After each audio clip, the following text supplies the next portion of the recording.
Allez, c'est parti pour un nouveau live du lab. Comme d'habitude, pour faciliter l'échange avec tout le monde et pour pas qu'on se coupe la parole, je vous demanderai pour pouvoir prendre la parole de venir chercher dans votre petite barre d'état en bas l'option lever la main. C'est la petite main qui est en bas, coucou, qui vous permettra de pouvoir prendre la parole et à moi de savoir quel ordre vous l'avez demandé. Hop. Ensuite, pour pouvoir réagir sur un point particulier ou ponctuel pendant le live, vous avez la possibilité d'interagir avec les smileys. Donc, vous allez pouvoir envoyer une réaction en appuyant sur le petit smiley de votre barre d'outils en bas, et puis envoyer le smiley qui correspond à celui de la discussion, enfin à celui qui correspond à votre interaction avec la discussion. Ça évitera comme ça qu'on se coupe la parole et qu'on avance ensemble et correctement. Est-ce que ça vous convient à tous ? Si ça vous convient, petit smiley, pouce en l'air. Super. Aujourd'hui, on part pour la session du mois de mai. Comme d'habitude, je vais laisser la parole à l'un d'entre vous. Je vais encore faire appel à votre volontariat et à votre dynamisme, de façon à ce que l'un de vous me propose une séance qu'il a envie de nous partager et qu'il a envie qu'on travaille ensemble. Soit une séance, soit une fierté de quelque chose que vous avez réalisé, quelque chose qui emmène une discussion intéressante entre thérapeutes et entre professionnels de l'accompagnement. Ça vous convient ? Chouette. Qui se porte volontaire aujourd'hui ? Attention.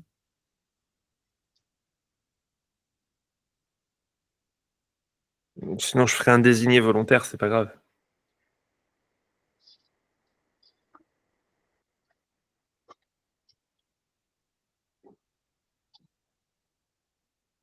Alors, soit on laisse Valérie nous présenter une séance qu'elle a menée récemment, vu qu'elle est toute nouvelle et qu'elle va pouvoir nous rejoindre, soit on va demander à Cathy. C'est compliqué pour moi parce que je suis dans le métro, dans le train, enfin je bouge en même temps. Donc, Et oui, c'est pour ça, pouvoir Valérie. interagir, mais ça va être compliqué aujourd'hui. Mais voilà, le mois prochain, avec plaisir. Cathy, tu te sens ? Bof. J'ai perdu ce que j'ai fait. Mais, Nathalie, tu allais dire non, quoi ? non, je vous avais perdu, j'ai rien dit du tout. Ah. J'ai absolument rien dit. Cathy, ouais. tu te sens ? Coup-ci, coup-ça. Mais écoute, au moins j'ai une idée et une question à poser en tout cas. Allez. J'ai fait une séance la semaine dernière. C'est une personne que je vois pour la deuxième fois qui a un cancer, qui a une tumeur et qui a besoin en fait de se détendre et puis aussi qui est pleine de colère, de culpabilité, enfin plein de choses très sympathiques. Et je ne sais pas quand je l'avais déjà évoqué, enfin je ne sais pas si c'était juste avec toi, mais la première fois que je la vois, la sensation que j'avais, c'est que j'allais être testée. Et du coup, c'était là où on avait parlé de la notion de lead, quand on laisse le lead et quand on ne le laisse pas, enfin, où on peut le laisser, mais c'est volontaire, c'est stratégique. Je ne sais pas si ça parle. On en a parlé, je suis quasiment sûre, c'est même sur le lab. Hein. Ok. Donc, je m'étais même dit qu'elle ne me rappellerait pas. Bref, mais finalement, apparemment, ça a été concluant. Et je la revois. Et en fait, je comprends, enfin, plutôt après séance, que c'est quelqu'un qui est très, très, très dans le contrôle. Et ce qui fait que, eh ben, en fait, en tout cas, donner le lead, c'est plutôt elle le prend que je lui le donne. Mais suite aux échanges, eh ben, j'ai laissé faire et puis je m'adapte. Mais en fait, j'ai du mal à, comment dire,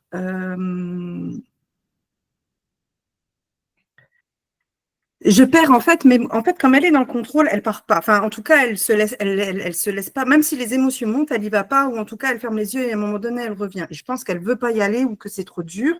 Et du coup, après, ça me déstabilise et j'ai du mal à rebondir et à savoir comment réagir face à ça. Et il aurait fallu que j'ai mes notes pour vous donner davantage de trucs, d'éléments pour pouvoir qu'on en échange. Mais après, tout se fait les yeux ouverts. Moi, j'ai le sentiment, oui, parce que j'ai du mal encore, tu sais, à relever tous les éléments qui sont objectivables et qui me disent, oui, bon, c'est OK. Je suis encore avec un peu cette sensation de feeling parce que j'ai du mal qu'il y a quelque chose qui se passe.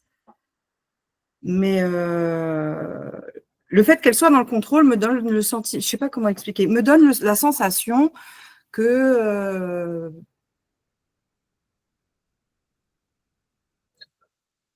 je ne sais pas comment vous le dire.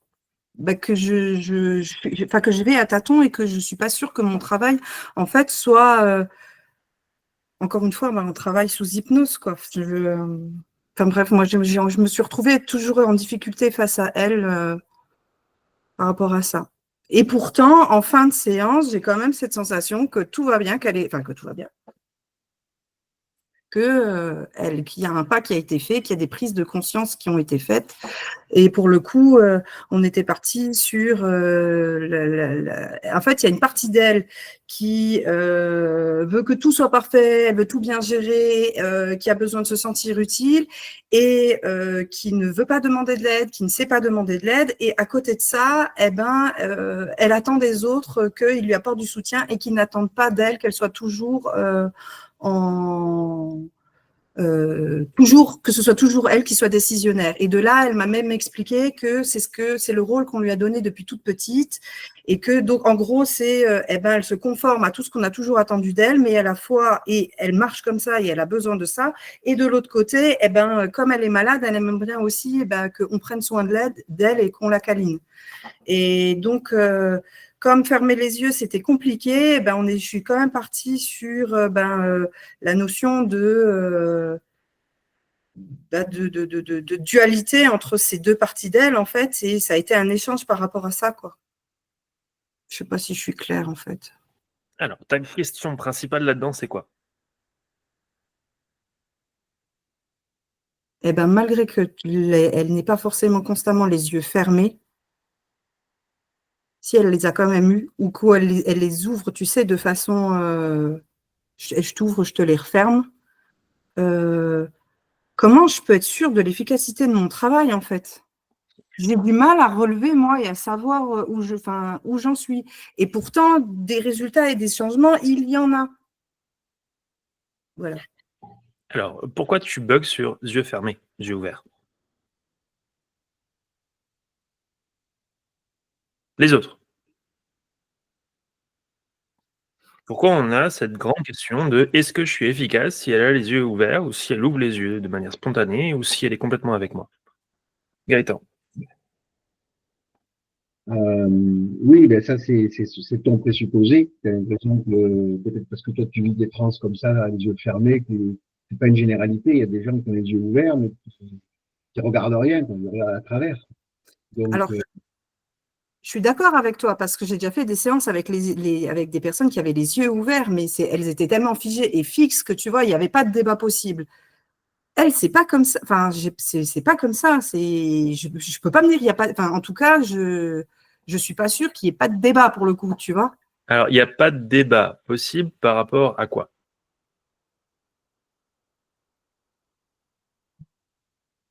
moi, après, oui, il y a un deuxième truc que je voulais dire. Après, ça, c'est ton ressenti. Mais pour être sûr qu'elle rentre en transe ou pas, parce qu'en fait, c'est ça ta question et ta crainte, c'est que tu ne sois pas suffisamment en transe pour pouvoir aborder un travail. Le mieux, moi, face à des gens comme ça, j'essaie de pas chercher à atteindre d'objectifs directement. Je leur propose de s'exercer justement à la transe, juste à expérimenter. Et pour ça, il faut faire des gestes idiomoteurs. Alors là, mais avec elle, mais même pas. Même pas le temps. Alors, plus loin que ça, il y a une question fondamentale qui se pose là. C'est laquelle? Est-ce qu'il est nécessaire d'avoir les yeux fermés pour faire de l'hypnose, ou pour être en hypnose? Alors, potentiellement, mais plus loin que ça encore. Niveau au-dessus. Tu me dis, elle a les yeux qui s'ouvrent, qui se ferment. J'ai des échanges avec elle qui montrent qu'elle n'est pas dissociée de mon cabinet, elle est bien avec moi, là. J'ai l'impression de ne pas avoir de légitimité dans ce que je fais, d'avancer à tâtons et de ne pas retrouver mes éléments qui me permettent de dire qu'on est bien en thérapie sous hypnose. Mais pourtant, il y a des changements. Ouais, parce que c'est après coup que je le perçois. Alors, Nathalie. Est-ce que tu te poses pas plus des questions par rapport à toi, en fait? Et que toi, du coup, ça t'inquiète parce que la façon dont elle est, tu as l'impression qu'il n'y a pas de changement, alors qu'il y en a, en fait. Et elle fait le changement à sa façon parce qu'on est tous différents. Et peut-être que elle, même si c'est sa façon peut-être de rentrer en hypnose et que du moment qu'il y a des changements, je pense et qu'il y a une modification et que quelque part, elle est en train de l'atteindre, son objectif ou pas, par rapport aux changements qu'elle te dit qui ont été notés. Alors, la première fois, en fait, elle a réduit sa colère et tout ce qui la pesait, en fait, ce qui pouvait la peser de 50%. C'est comme ça qu'elle l'a quantifié. Et là, c'était plus cette notion aussi de… en fait, il aurait fallu… Et là, c'est à la fin de la séance, elle te dit qu'elle est apaisée et qu'elle se sent bien. Et qu'elle est apaisée, qu'elle se sent bien, tu vois. Donc, en fait, son objectif, elle l'atteint. Et toi, ce qui te dérange, c'est qu'elle ne l'atteint pas comme l'idée que tu te fais de la façon dont tu voudrais qu'elle l'atteigne. Mais je ne me dis pas qu'elle doit l'atteindre d'une certaine façon ou non, c'est pas ça. C'est que, en fait, de par son comportement en fait, extérieur, eh ben, je remets en doute, si tu veux, la stratégie adoptée ou en tout cas la manière dont je l'emmène, puisque l'objectif c'est de travailler avec l'outil de l'hypnose. J'ai un doute là-dessus et puis des fois j'ai le sentiment déjà de ne pas avoir le lead comme je le souhaiterais ou en tout cas de ne pas lui laisser parce que j'ai décidé de le faire, tu vois. Et puis de conduire, enfin, tu vois, de vraiment faire, tu vois que j'ai pas de vision en fait de là où je vais, sans pour autant décider pour elle là où elle doit aller, tu vois. Mais pour autant, tu as quand même des résultats qui correspondent à ce qu'elle veut. Elle a l'apaisement. Maintenant, le changement de comportement réel, je ne le saurai que la prochaine fois que je la vois.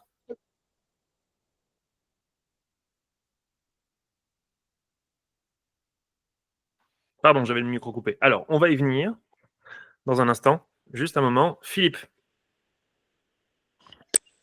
Oui, cette notion de besoin d'attente que tu as, hein, cette notion tu parles de lead, par exemple, d'avoir le lead, de pouvoir piloter voilà, vers où les techniques, où tu dis tu vends de l'hypnose.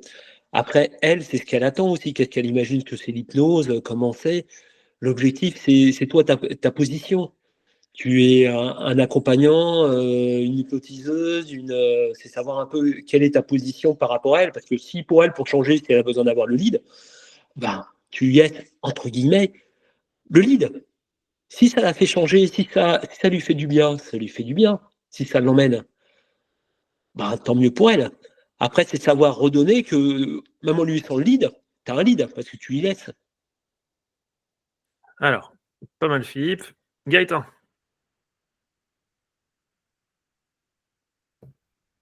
Moi, j'ai l'impression que, d'après ce que tu nous as décrit, cette dame, elle attend quand même elle s'est toujours consacrée aux autres. Et en fait, d'une certaine manière, elle attend, mais elle ne veut pas le demander, qu'on s'occupe d'elle. Et c'est ce que tu lui témoignes, d'une certaine manière. Donc, c'est peut-être ça l'apaisement qu'elle vient chercher aussi. Et c'est ça qui fonctionne. Alors, peut-être qu'effectivement, c'est pas la transe hypnotique, mais c'est l'écoute. Et ça te permet déjà de créer un lien entre elle et toi. Donc, je pense que c'est peut-être une étape nécessaire pour lui permettre d'aller vers le lâcher-prise dont elle ignore tout.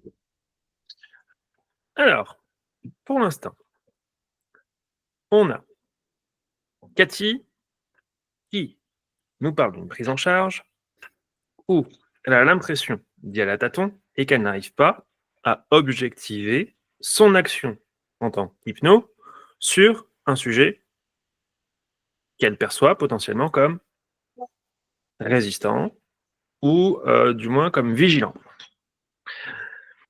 Mais pour autant, chez qui on retrouve une avancée dans l'accompagnement qu'elle lui propose. On a pu entendre chacun d'entre vous se prononcer en termes de, après tout, si sa manière de vivre la transe et que ça avance sur la problématique, où est le problème? D'un autre côté, on entend aussi peut-être que c'est la manière qu'elle a de pouvoir lâcher prise sur sa problématique et que dans l'accompagnement qu'elle pourrait avoir ou qu'elle pourrait souhaiter ou dans les attentes qu'elle pourrait avoir, notamment qu'on prenne soin d'elle, elle pourrait y trouver son compte. Et puis, au bout du compte, est-ce que ce ne serait pas ton rôle, Cathy? Voilà, on vient d'entendre un petit peu tout ça. Moi, j'aimerais qu'on monte un petit peu d'un niveau supplémentaire, parce qu'on est quand même des professionnels. Et justement, la question est, on est quel type de professionnel? On est quoi? C'est quoi notre métier? Est-ce que c'est hypno? Est-ce que c'est accompagnant? C'est quoi notre métier? Valérie. Ton micro, Valérie. J'avais envie de poser une question à Cathy. En fait, c'est juste, c'est quoi son objectif? Alors, l'objectif de la À Cathy. patiente, on y viendra À Cathy, après. non, de Cathy. De Cathy. Ah, Cathy, ok, Cathy. De Cathy en tant que. De l'accompagner vers en fait, l'atteinte de c'est quoi ton objectif? L'accompagner dans l'atteinte de son objectif. Qui est? Eh bien, à ce moment-là, en fait, je ne suis pas partie sur une définition d'objectif claire avec elle. En fait, je l'ai fait parler et on a été amené, si tu veux, elle le décrit très bien, qu'il y a une partie d'elle, alors la notion de partie, c'est moi qui en parle, c'est pas comme ça qu'elle le dit, mais elle te dit que, elle se dit oui, je suis bipolaire et schizophrène parce que d'un côté elle veut ça et de l'autre côté elle veut ça, tu vois. Et en fait, la manière dont j'ai conduit les choses, c'est de lui dire, OK, cette partie-là, comment vous la percevez là, si j'ai essayé de la réifier avec elle, mais pas en hypnose. Comment elle la percevrait? C'est quoi cette partie d'elle, en fait? Et donc, elle d'un côté, elle se voit comme Wonder Woman et Batman, et de l'autre côté, comme Robin, qui est une petite fille. Et on est parti là-dessus. Et encore une fois, je lui ai demandé, mais alors, quel est l'objectif? Quelle est l'intention positive en fait de Wonder Woman Batman là, et puis de l'autre côté. Et en fait, elle s'est rendue compte par elle-même que ces deux parties d'elle veulent la même chose. Donc, qu'est-ce que tu as fait fondamentalement? Moi, j'appelle ça une négociation des parties, mais enfin, oui et non, enfin, pas vraiment, puisque pour l'instant, on n'a pas trop négocié. Elle a juste pris conscience que y a deux parties d'elle qui comment dire, qui fonctionnent de façon différente dans un objectif commun. Donc, tu as fait quoi?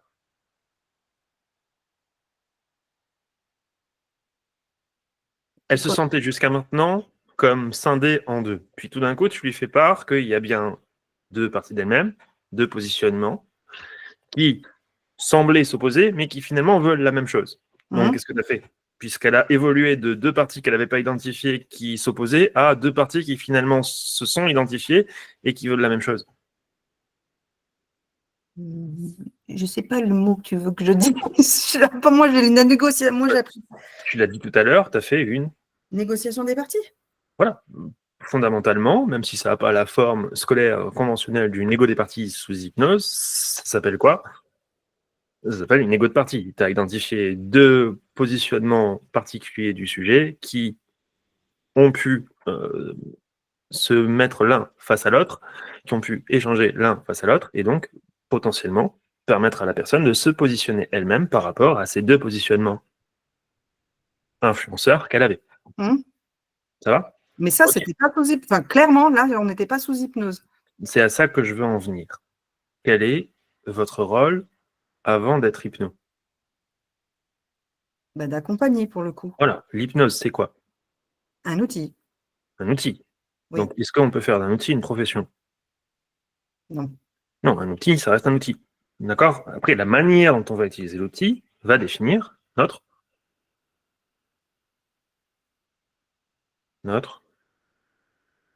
positionnement. Et donc notre profession. Et derrière, tout ce qui va définir notre profession, c'est-à-dire notre éthique, notre cadre, notre structure, notre positionnement, etc. Ça va? Hum. Ok, donc ton métier, utilisant l'outil hypnotique, c'est quoi? D'accompagner. D'accompagner qui, quoi, comment, pourquoi? D'accompagner les gens dans l'atteinte de leur objectif.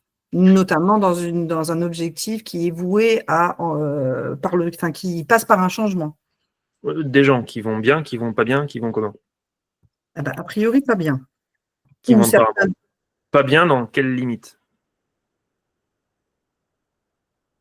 Par exemple, elle t'a dit des choses qui étaient très intéressantes, elle se dit Bipolaire. schizophrène et bipolaire. Oui, mais Concrètement, si elle avait été schizophrène et bipolaire, est-ce que ça aurait été dans ton cadre de compétences non, du de tout, l'accompagner? du tout. Mais je ne sais pas pour vous, mais souvent, souvent, les gens me disent, je suis un cas, hein. Franchement, je ne suis pas nette. Tu vois, c'est plutôt dans ce sens-là. À partir du moment où ils auront l'impression d'avoir une palanquée de problèmes ou que, justement, ils remarquent un dysfonctionnement, ils pensent que ce sont des cas et qu'ils sont. Voilà, tu vois, c'était dans ce sens-là, en tout cas.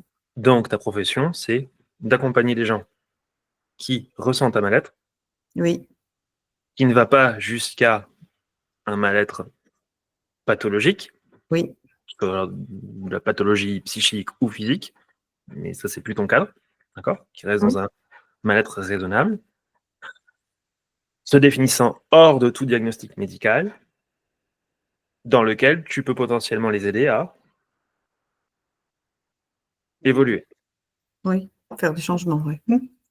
Ça c'est ton cadre professionnel. C'est bon? Oui, Ok, maintenant, si on reprend ce que tu avais avec cette dame, elle a quoi? elle est atteinte d'un cancer. Elle est atteinte d'un cancer. Quel stade? Je ne sais pas. Ok, bon, elle est atteinte d'un cancer. On ne sait pas de quel stade, mais ça veut dire que derrière, forcément, si elle est atteinte d'un cancer, il y a un suivi Médical. médical. Ok, et puis derrière, il y a des conséquences qui sont, en plus d'être physiques, Psychologique, oui. psychologiques, notamment dans la manière de se voir et de se percevoir dans son, L'environnement. et donc son L'identité. identité. Merci Nathalie, dans son identité. Ok, potentiellement face à quelqu'un qui est atteint de quelque chose de pathologique sur lequel on a posé un diagnostic médical et qui vient te voir pour déjà autre chose. Elle vient pas te voir pour que tu guérisses son cancer, on est d'accord? Non. Ça, par exemple, tu aurais répondu comment en termes de positionnement? Ah ben que je suis absolument pas en capacité de faire de faire ça. Très bien. Donc là, dans l'accompagnement que tu proposes, tu aurais pu définir ta limite, ton cadre, ta structure, en disant « Je ne suis pas capable de pouvoir guérir votre cancer ». On est Ouais. d'accord? Oui, oui. La question n'est pas posée pour le coup. Oui. Voilà. Maintenant, on va faire ça de manière plus nuancée. Là, face à cette personne qui a reçu ce diagnostic et qui vient te voir, concrètement, elle vient te voir pourquoi? Parce qu'elle a besoin de se détendre, elle a besoin de mieux dormir, elle a besoin. Son objectif tout premier, quand je l'ai vu la première, c'est d'arriver à se lever le matin de façon, que ce soit facile. Donc ça, c'est la problématique énoncée par le sujet. Oui. Okay. Tu creuses, Hein. tu avances. Qu'est-ce qui sort? La première fois, c'était tout ce qui était en lien avec sa maman, les problématiques liées à sa mère, et donc une colère associée à ça. Et c'est là-dessus qu'il y a eu un travail. Et la deuxième fois, c'était sur une forme de culpabilité qui est aussi indirectement liée à la maman, puisque l'émotion qui est montée, c'est quand sa fille lui a fait une réflexion qui lui a rappelé sa mère et qui lui a donné le sentiment d'être comme sa mère. Et son combat à elle, aujourd'hui, c'est n'être absolument pas comme sa mère. Donc, fondamentalement, tu fais face à quelqu'un qui remet en question quoi, là?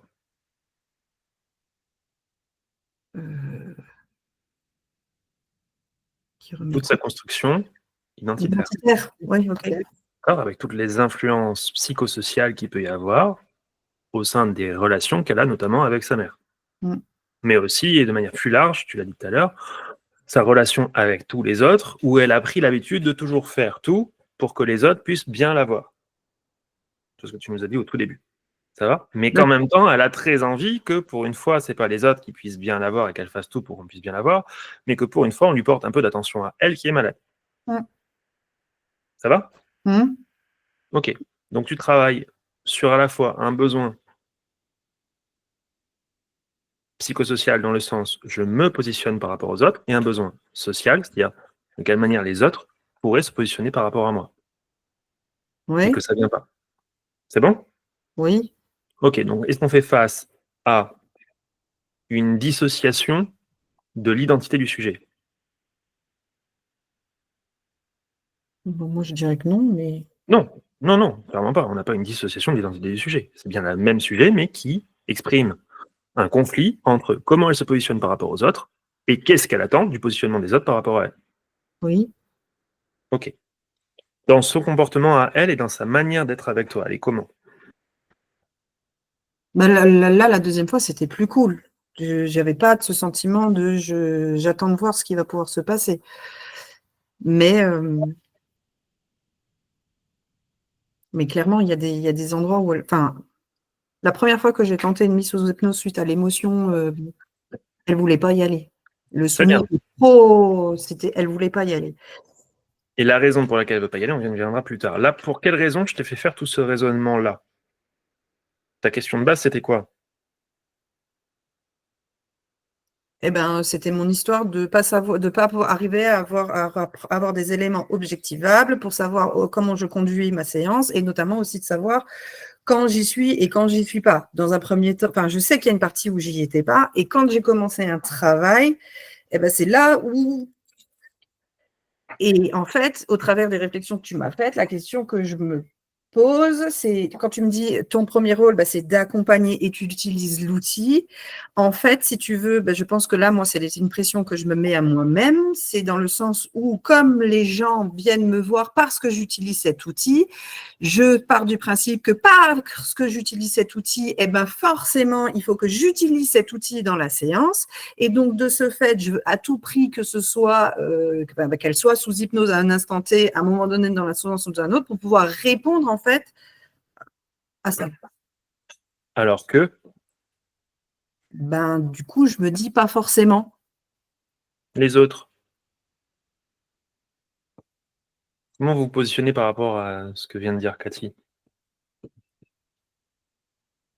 Moi, je pense qu'effectivement, ça me fait réfléchir ce que tu dis parce que je me rends compte qu'il y a beaucoup de séances où je ne fais pas d'hypnose et ça ne me pose pas de problème. Des fois, je peux faire d'autres choses ou là, c'est pas vraiment de l'hypnose au terme on l'entend.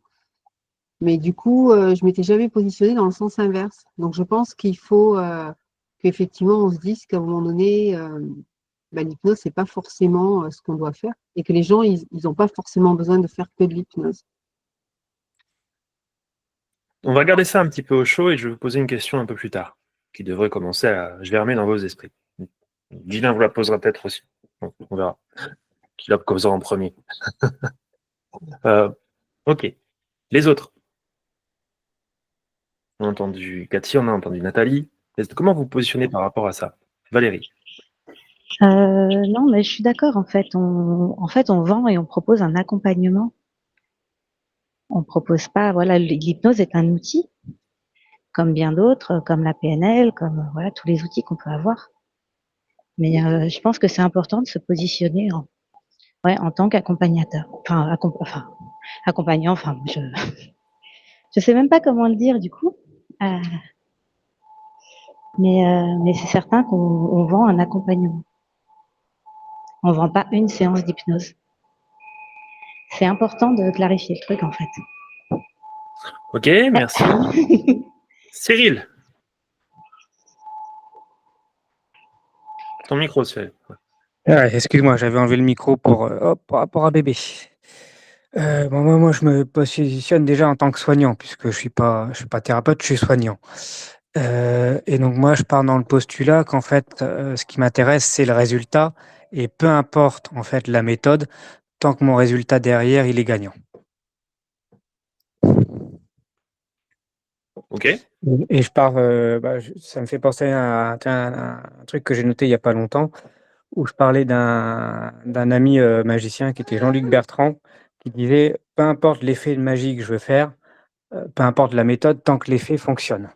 Donc pour moi, c'est le principe. C'est vraiment, j'ai un effet, je veux un résultat, peu importe la technique que je vais utiliser, tant que j'ai un résultat derrière. Ok, super, merci. Oh. Mais oui. Oh, bah.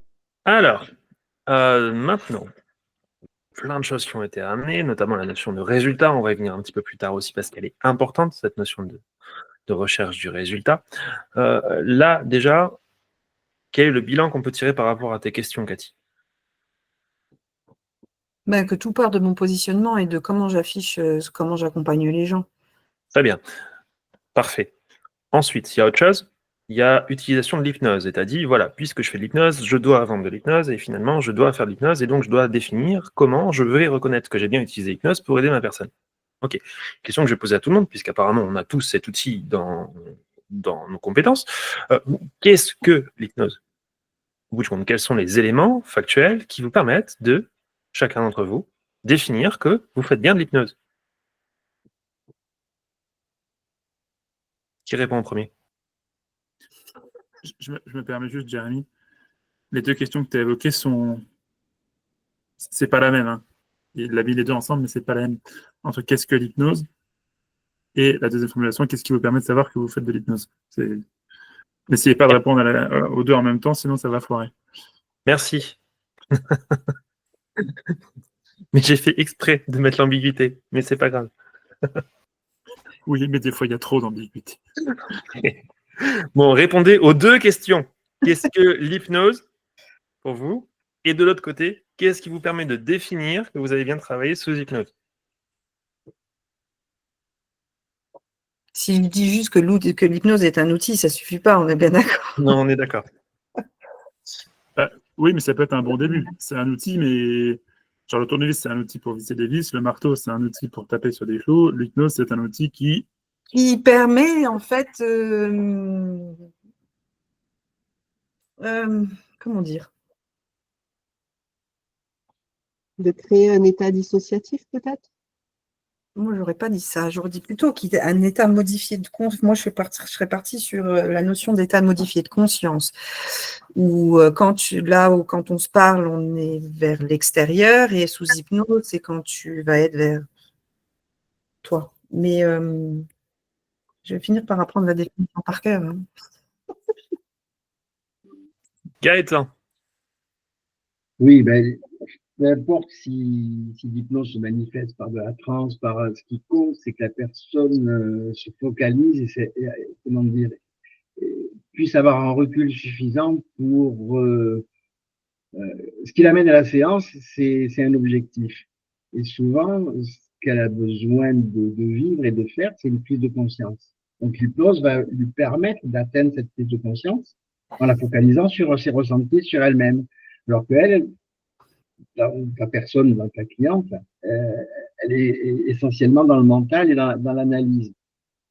Donc, pour rebondir sur un truc qui a été dit tout à l'heure, je sais plus à propos de quoi, mais à un moment donné, moi, j'aurais essayé d'approfondir ce qu'elle attend, elle, de toi. Parce que. Alors, sans aller trop loin, Gaëtan, juste pour rester à la réponse de la question pour l'instant, pour qu'on puisse vraiment tout savoir. C'est limitant. Pour moi, c'est global. C'est pas. Voilà. Parce qu'en fait, ça sert à, oui, si elle vient pour faire de l'hypnose, elle, ce qu'elle veut, c'est aller mieux. Elle pense que c'est la baguette magique. Alors, justement, ce qu'on veut là, c'est définir qu'est-ce que l'hypnose pour vous. Alors, si et deuxième question, comment vous reconnaissez qu'effectivement, vous avez bien utilisé l'hypnose chez votre sujet? Si ça, c'était la question que je vous ai posée. Conscience modifiée. Ben, les signes de tranche d'hypnose, c'est la plainte. Donc, Lesquels pour toi te permettent d'identifier que ton sujet est en hypnose pour toi? Une catalepsie, un geste idiomoteur, les paupières qui frétillent, là, et il y a plein de signes qui dépendent un peu des gens, mais qui sont quand même des généralités. Ok. Et qui permettent de savoir que la personne est en transe. Mais pour l'instant, on en reste là. Cathy, tu as levé la main. Ouais, mais du coup, j'ai perdu ce que je voulais dire. Parce que oui, pour moi, la question était générale. Moi, je ne parlais pas de forcément de ma cliente, mais j'ai perdu ce que je voulais dire. Et bref, je ne sais plus. Je sais plus. Et il faut que je prenne des notes parce qu'après, on passe tu sais, de sujet en sujet et puis je me perds. Désolée. Si ça me revient, je relèverai la main et je me la note cette fois-ci. Les autres? Alors, hop, si je peux me permettre, voilà. Pour moi, voilà, c'est juste c'est un état dissociatif qui est différent de l'état de la ligne normale et quotidienne de la personne. Ok, tel que Erickson le décrivait, il parlait bien d'état dissociatif. Ok, très bien. Les autres? Valérie, tu as levé la main? Ouais, il n'y a pas trop de vent. Oui, non, c'est ça en fait, c'est un état modifié de conscience qui va te permettre d'aller à la rencontre de tes parts inconscientes pour aller lever tes blocages inconscients. Après, ce qui va permettre de savoir si tu es en transe ou pas, effectivement, tu as les signaux idéomoteurs, mais parfois, tu peux avoir de la transe sans signaux idéomoteurs également. Bien. Après, tu as un changement, tu vois le changement d'intonation de la personne. Tu as un changement de rythme quand même qui se fait quand la personne est en transe. Et c'est vrai que bon, la transe facilite. La transe facilite le changement de toute manière. Ça, c'est. Alors, un changement de rythme par rapport à quoi? Par rapport à la voix, à l'intonation, tu sens que, tu vois, je veux dire, tu peux avoir la personne qui va avoir les yeux fermés, sans forcément de lévitation, etc., qui quelque part sont peut-être des choses qu'on va mettre en place pour nous rassurer, nous, pour se dire, ok, on va faire ça, comme ça, on va être sûr que la personne est en transe. Mais tu distingues vraiment un changement dans le rythme de respiration, dans le rythme de la voix. Alors, ça, c'est ce que vous observez chez votre patient. C'est ce qu'on observe chez notre patient pour. Ouais. Voilà. Ce que j'aimerais là que vous puissiez me dire, c'est, au bout du compte, qu'est-ce qui fait ces changements-là? Parce que là, vous les observez, c'est bien, mais au bout du compte, ces changements, ils apparaissent à cause de quoi? Par rapport à quoi? Par rapport à quoi? Par rapport à la transe. Ok, mais comment la transe, vous la définissez par rapport à ces éléments-là? Donc, comment ces éléments sont emmenés à être modifiés? Est-ce que c'est la cause? Est-ce que c'est parce qu'on a ces éléments-là qu'on dit que la personne est en transe, ou est-ce que c'est parce qu'elle est en transe qu'on va dire qu'il y a ces éléments-là? Et donc, du coup, la question est, pourquoi on a ces modulations de la voix, ces modulations des gestuelles, ces modulations de la réaction du sujet par rapport à...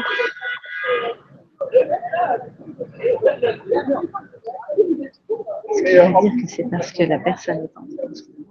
C'est parce qu'elle a ces réactions-là qu'elle est en transe. Là, tu m'as perdu. C'est pas grave, on va le reprendre ensemble. mais Ah, excuse-moi, je t'ai coupé, Valérie. J'ai pas fait exprès. Guilain, est-ce que tu n'as pas un truc à rajouter là-dessus? Parce que moi, j'ai peur d'être trop compliqué.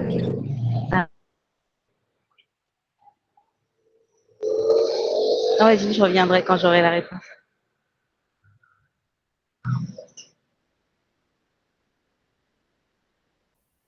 Alors, bon, j'ai entendu plusieurs trucs. J'ai entendu des définitions de l'hypnose en tant qu'état, qui est un ensemble de techniques qui permettent de créer ou amplifier un état, etc. J'ai entendu des définitions de l'hypnose comme étant un outil. Gaëtan qui disait c'est un outil pour permettre une prise de conscience. J'ai bugué pendant une minute, donc il y a peut-être des trucs que j'ai pas entendus. Je ne sais pas s'il y avait d'autres utilisations de cet outil qui avaient été citées. Non, c'est bon, on a fait le tour, tu as à peu près tout cité.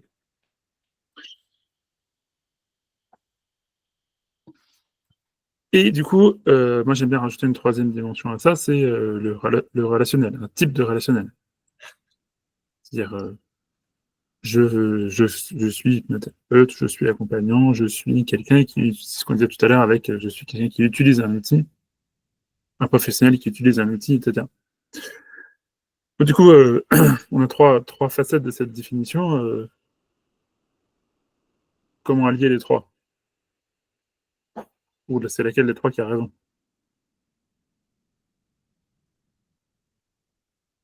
À votre avis?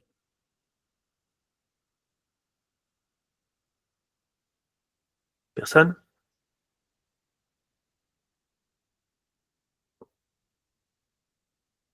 Moi, je peux pas répondre, j'ai lu la définition, la bonne définition. J'ai triché. Et tu as lu quelle définition? Ouais, c'est ça. Parce que les définitions de l'hypnose, il y en a au moins une trentaine.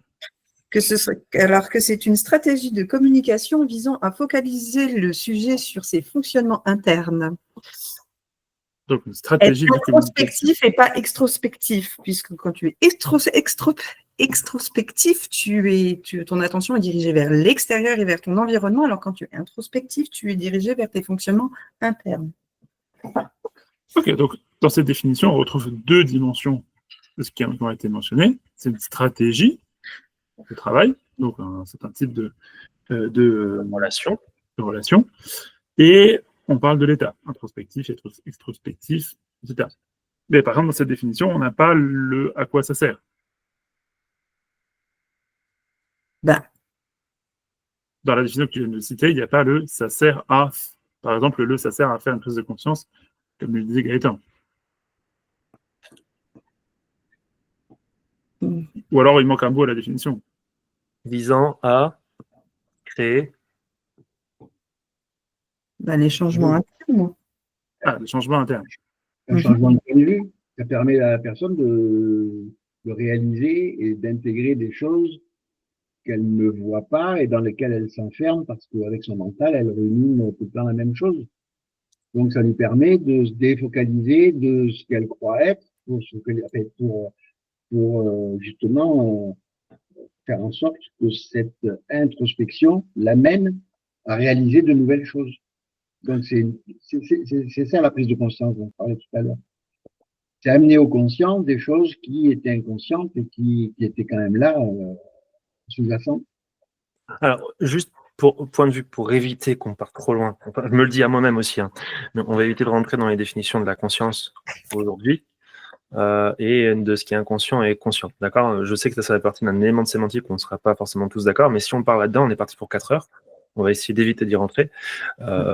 Mais oui, effectivement, après, voilà, juste ce point-là. J'appuie là-dessus pour éviter qu'on parte dans la notion philosophique de la conscience et de l'inconscient. Ça marche?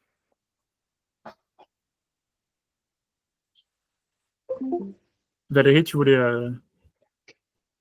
Valérie, t'as levé la main. Juste ton micro, Valérie.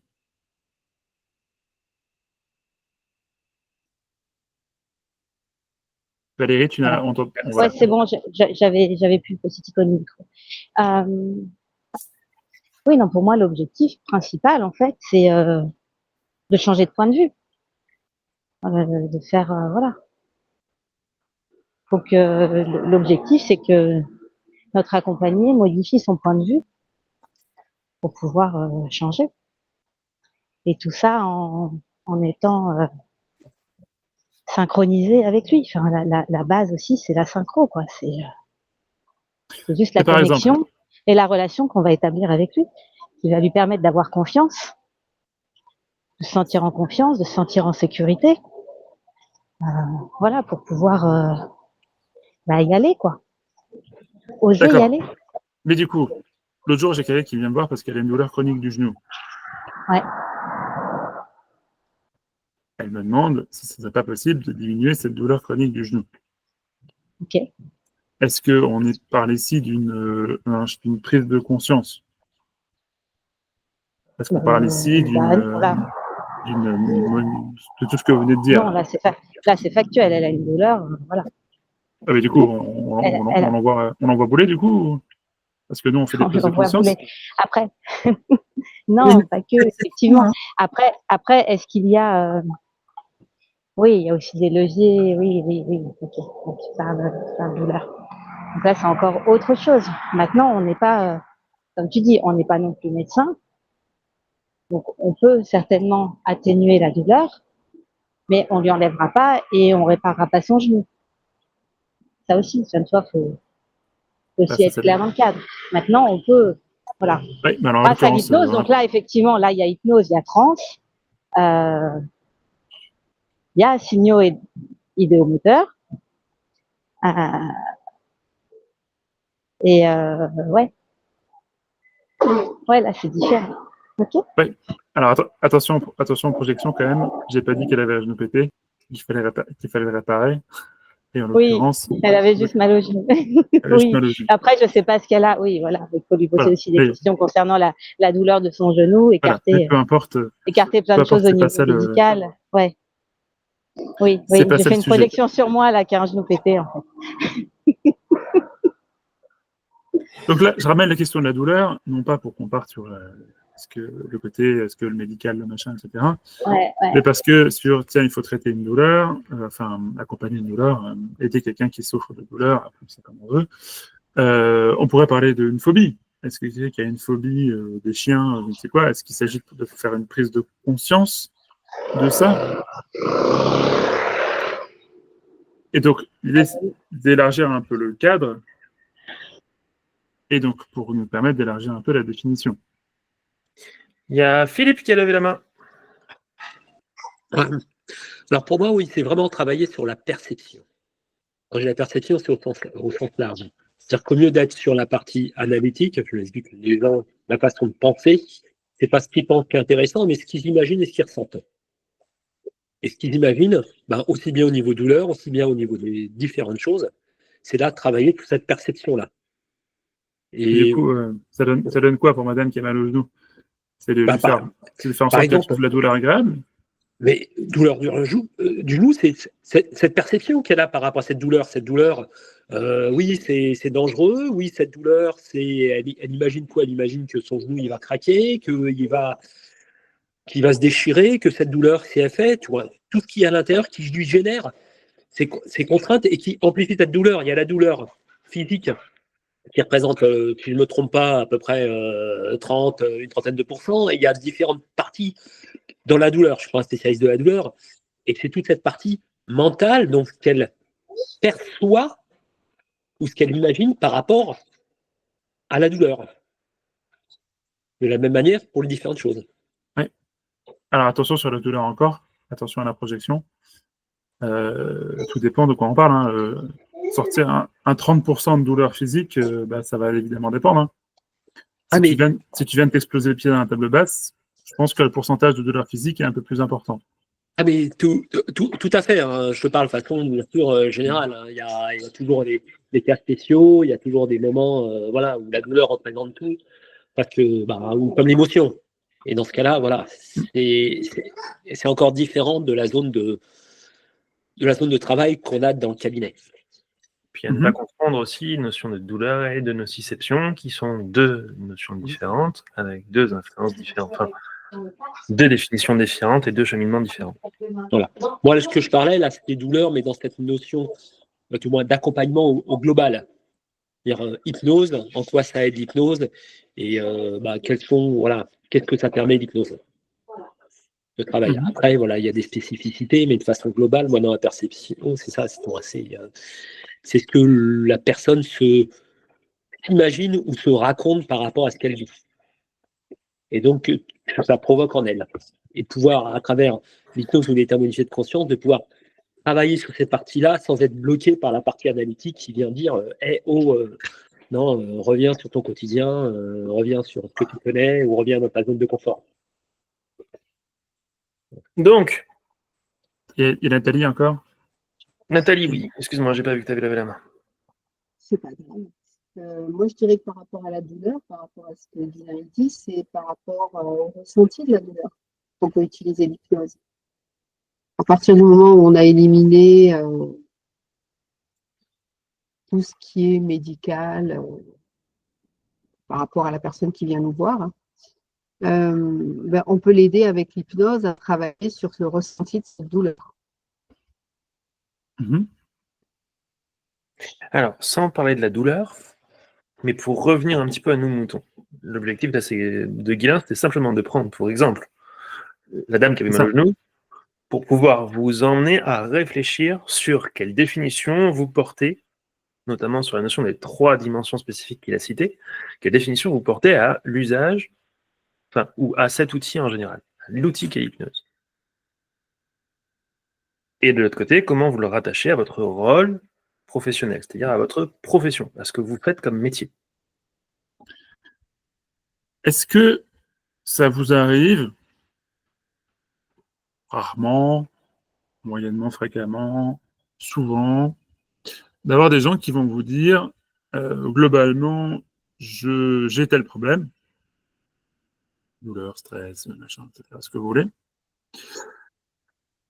J'ai déjà essayé un certain nombre de choses, j'ai essayé de gérer toute seule, mais j'y arrive pas. J'y arrive plus, ça marche pas, un truc comme ça. Vous estimeriez à quel pourcentage de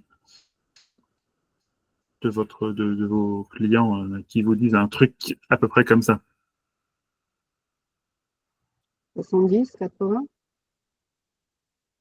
Ouais, 80, à ma droite.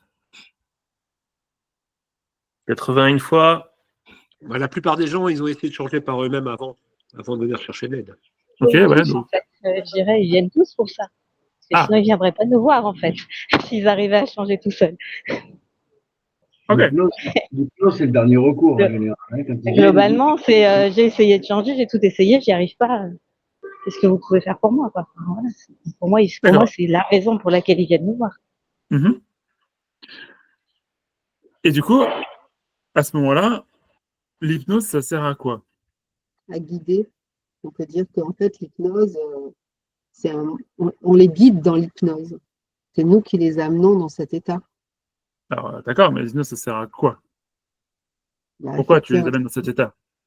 pour effectuer un changement, pour accéder à une demande qu'ils ont de stress, de douleur, et du coup, c'est toi qui provoques le changement?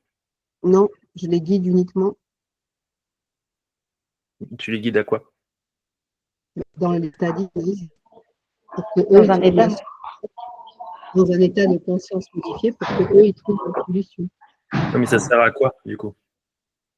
L'hypnose, entrer dans L'état modifié de conscience dont tu me parles? je ne sais pas, justement, je n'ai pas la définition de l'état de conscience modifié. Donc, c'est une bonne question. C'est ce que je voulais dire tout à l'heure. Je n'ai pas réussi à me filer. Quand On y Cathy a arrive. dit, je voulais en fait savoir si quelqu'un avait la définition, parce que je ne la connais pas, de l'état de conscience modifié. Alors déjà, pour pouvoir parler d'état de conscience modifié, il faudrait pouvoir définir quoi? Un état de conscience qui n'est pas modifié. Un état de normal. conscience. Ouais. Bon, comme on a dit, en réalité, de rentrer dans l'expression philosophique de ce qu'est la conscience. Mais pour autant, c'est vrai qu'on a tendance à poser dans la définition de l'hypnose que c'est un état modifié de conscience. Très bien, mais alors du coup, c'est quoi l'état de conscience normal avant qu'il soit modifié? Et c'est quoi qu'on modifie? Bordel. On va aller. Ouais, Nathalie, pardon, je t'ai coupé. Non, c'est pas grave. J'allais dire en mode mince, j'ai perdu. Si, tu vois que c'est grave. Parce que Sur du la coup, tu l'as perdu. Ouais, c'est ça. Peut-être qu'on modifie en fait la perception qu'on a de la réalité. Mais du coup, c'est quoi la réalité? Faut aller loin comme ça. Oui, c'est tout le problème. On peut tenir une semaine. Oui, au Si moins. on reprend les Oui, travaux, si on reprend les travaux en psychologie comportementale qui ont été faits par Skinner notamment, Pour moi, c'est- par Watson, etc. Tous ces gens-là avaient conçu. C'est quoi que j'entends souffler? Ah, pardon. Donc, tous ces gens-là, Watson, Skinner, Milgram, etc., ont travaillé notamment sur la théorie de la perception subjective. C'est-à-dire de quelle manière, cliniquement, chacun des êtres humains sur cette planète ont une manière subjective de percevoir ce qu'on nomme la réalité. d'autres éléments, on réfléchit aussi à comment on pourrait définir du coup la réalité, puisqu'on ne peut que l'apercevoir de manière subjective. Il faut bien qu'il y ait une réalité. C'est là qu'on a commencé à désigner ce qu'on appelle les qualia, donc c'est la manière dont le seul moment où on a un rapport direct avec la réalité, c'est le simple moment où elle nous stimule physiquement, factuellement. Mais dès lors qu'on porte attention à cette stimulation, la réalité nous échappe. J'essaie de faire simple pour éviter de rentrer dans les débats. Guilain, si je dis des conneries, tu corriges ou tu complètes. Tu avais dit qu'on rentrait pas dans la philosophie de la conscience. Ouais, mais c'est pour ça que j'essaie de pas aller plus loin, mais on est obligé d'aller un petit peu au bord des limites quand même. Bref, en gros, le seul moment où la réalité existe, c'est quand elle nous touche, physiquement, quand elle touche à nos sens, à nos capacités sensorielles, nerveuses, physiologiques. Mais dès lors qu'on l'intègre cérébralement et qu'on y porte un mot, une réaction, cette réaction est déjà désignée, filtrée, là, en réponse, une réaction à la perception qu'on a eue de ce qui nous a touché. Ça va? Du coup, quand on travaille sous hypnose, ou quand on parle d'état de conscience, plutôt, reprenons ça. Quand on parle d'état de conscience, l'état de conscience, c'est quoi? C'est la manière dont on a chacun d'entre nous, c'est la façon dont on a chacun d'entre nous de se positionner par rapport à la manière dont la réalité nous a touchés. Ça va? Ça, c'est l'état qu'on pourrait définir comme état de conscience. Globalement, on se heurte ici, et vous le commencez à le sentir bien, à ce qu'on appelle la polysémie. Et la polysémie, c'est pas un mode de relation conjugale, c'est le fait qu'on manipule et on travaille, et c'est l'essence de notre métier, avec des mots qui ont plusieurs significations. On parle dans notre quotidien d'hypnose, et l'hypnose, ça désigne plein de trucs différents. On parle de conscience, et conscience, ça désigne plein de trucs différents. On parle d'inconscient, et l'inconscient, ça désigne plein de trucs différents. Et on se berce globalement de la joyeuse illusion de faire comme si, en fait, non, l'hypnose c'était un truc, la conscience c'était un truc, et l'inconscient c'était un truc, et que du coup on se retrouve dans des espèces de définitions foireuses de oui, mais en fait, ouais, bref. C'est pour ça que je suis reparti à la base sur les gens qui viennent nous voir, globalement, ils viennent avec un grand problème, qui est celui de j'ai un problème, justement, et ce problème, j'arrive pas à le faire évoluer seul. Et donc, ils viennent chercher de l'aide. Ils viennent chercher de l'aide parce qu'ils ont souvent la sensation soit de ne pas être capable de le faire évoluer solo, mais peut-être qu'à deux, on y arrive. De la même manière que, tiens, je ne suis pas capable de soulever 150 kilos solo, mais à deux, on y arrive. Et des fois, ils ont la sensation, l'idée, qu'il va falloir utiliser des choses qui relèvent du domaine de l'inconscient, de l'involontaire, de l'automatique, un truc comme ça. Typiquement, la phobie. Je sais bien que les araignées ne sont pas un danger pour moi, mais il y a une part de moi qui trouve ça extrêmement dangereux. Du coup, j'ai beau essayer autant que je peux, volontairement et consciemment, etc., d'y arriver, bah, c'est pas possible pour moi. Il y a une part de moi qui, voilà. Et du coup, bah, j'ai besoin d'aide pour faire évoluer cette part de moi.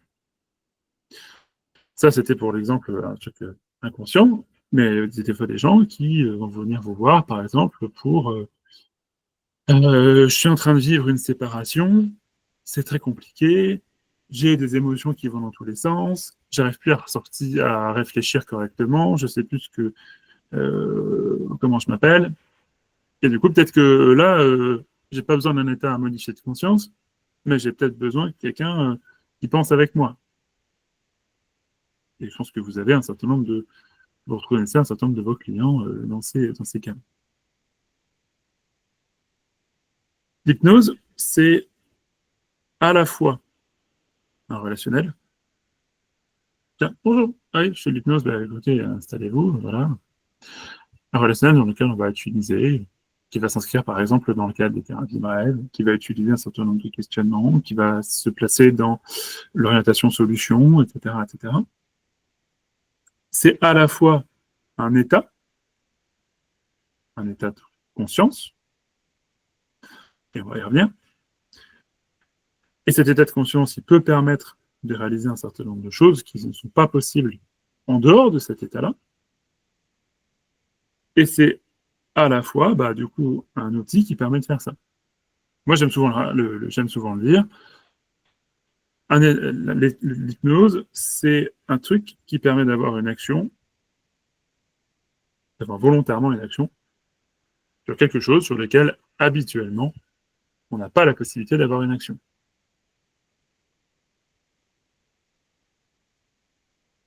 Vraiment, c'est très, très, très, très, très, très large comme définition. Et c'est justement, c'est ça qui est intéressant. Par exemple, quand moi, je me sens un peu stressé, je vais aller courir, ou je vais aller faire du vélo. Et je sais qu'en allant courir, en allant faire du vélo, après, je serai moins stressé. Pourtant, si je ne vais pas courir, je peux rester autant de temps que je veux entre moi et moi. Si je fais rien de particulier, je vais rester stressé. Du coup, est-ce que faire de la course à pied et du vélo, est-ce que c'est de l'hypnose?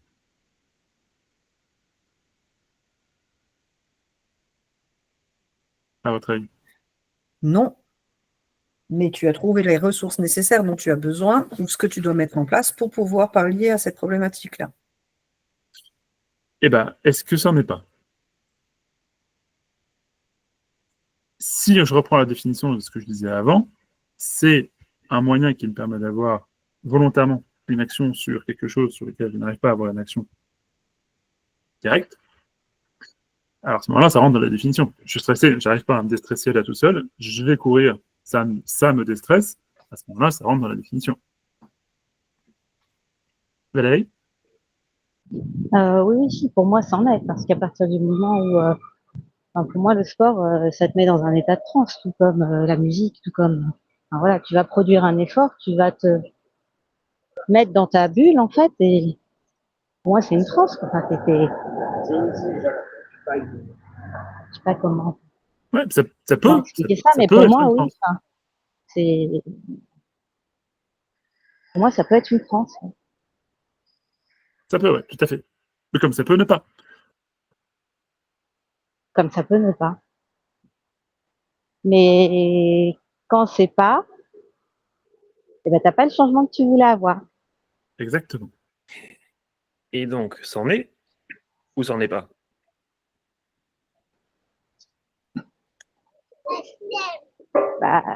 Ça dépend. Ça dépend de quoi? Ça dépend de. Ça dépend de quoi? Ça dépend vraiment de l'état dans lequel tu vas réussir à aller. Enfin, je sais pas comment dire ça en fait. Si je prends moi un exemple, il y a des jours où j'ai besoin de me vider la tête, etc. Je vais faire du sport, mais je vais pas y arriver. Je vais pas.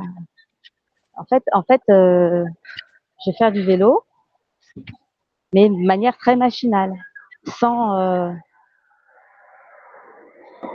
On va dire que ça va pas m'apporter la même chose que si je fais du vélo et que je me concentre sur mon action, que je rentre dedans. Je sais pas comment. Alors, Je sais pas comment le. Donc ce que tu es en train de Comment dire, le c'est que définir? ce qui va faire la différence, c'est est-ce que ça marche ou est-ce que C'est ça mon marche pas. état. Oui, c'est mon état de conscience en fait qui va faire la différence. Tout simplement. C'est oui. l'état dans lequel je suis. Mais si j'y vais, c'est pour changer cet état et des fois, j'y arrive pas. Nathalie? Du coup, en fait, on en revient au problème de Cathy, on a fait une boucle, et de se Ça peut l'aider. demander si en fait, est-ce qu'on doit vraiment se poser la question s'il y a une transe ou pas à partir du moment où il y a un changement? Et de se demander si... attends, faut que je rassemble mes idées, parce que c'est plus facile dans ma tête que de les dire. En fait, quand tu demandes si on part du principe qu'il y a une transe ou pas, je suis pas sûre que ce soit vraiment la bonne question. Mhm. Et de se dire qu'en fait, c'est pas le plus important de se demander s'il y avait une transe ou pas. Le plus important, c'est de se demander s'il y a eu un changement ou pas. Est-ce que c'est clair ce que je dis? C'est plus clair dans ma tête que quand je le dis. Alors, Mais- c'est clair. Moi, je trouve ça clair, mais j'ai envie de dire, ça dépend. Ça dépend de ton mandat, du mandat qui t'a été confié par la personne qui est en face de toi. Bah, la personne ne m'a pas demandé, enfin, en règle générale, enfin, si, peut-être. Alors, en fait, je me suis jamais posé la question. Quand les gens ils viennent me voir, s'ils me demandent à faire vraiment de l'hypnose à 100%, moi, je pars plus dans l'idée que je vais les accompagner, effectivement.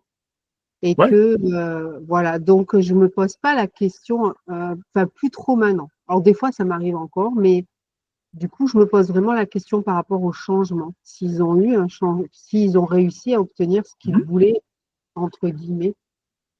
Et des fois, même si moi, j'ai pas l'impression qu'ils sont en transe ou pas, c'est pas grave, je m'inquiète plus de ça maintenant. Tout va dépendre du mandat. Si le Ouais. mandat, c'est bonjour, je viens parce que je veux expérimenter un état d'hypnose. Alors, à ce moment-là, si la personne ne part pas dans un état de transe, on peut considérer que on a un peu foiré notre truc. Parce qu'il venait chercher un état de transe. Mais finalement, c'est assez rare. Comme tu le dis, Nathalie, souvent les gens ils viennent avec un motif. Je veux un changement, je veux tel truc, je veux telle autre chose. À ce moment-là, c'est ça le mandat.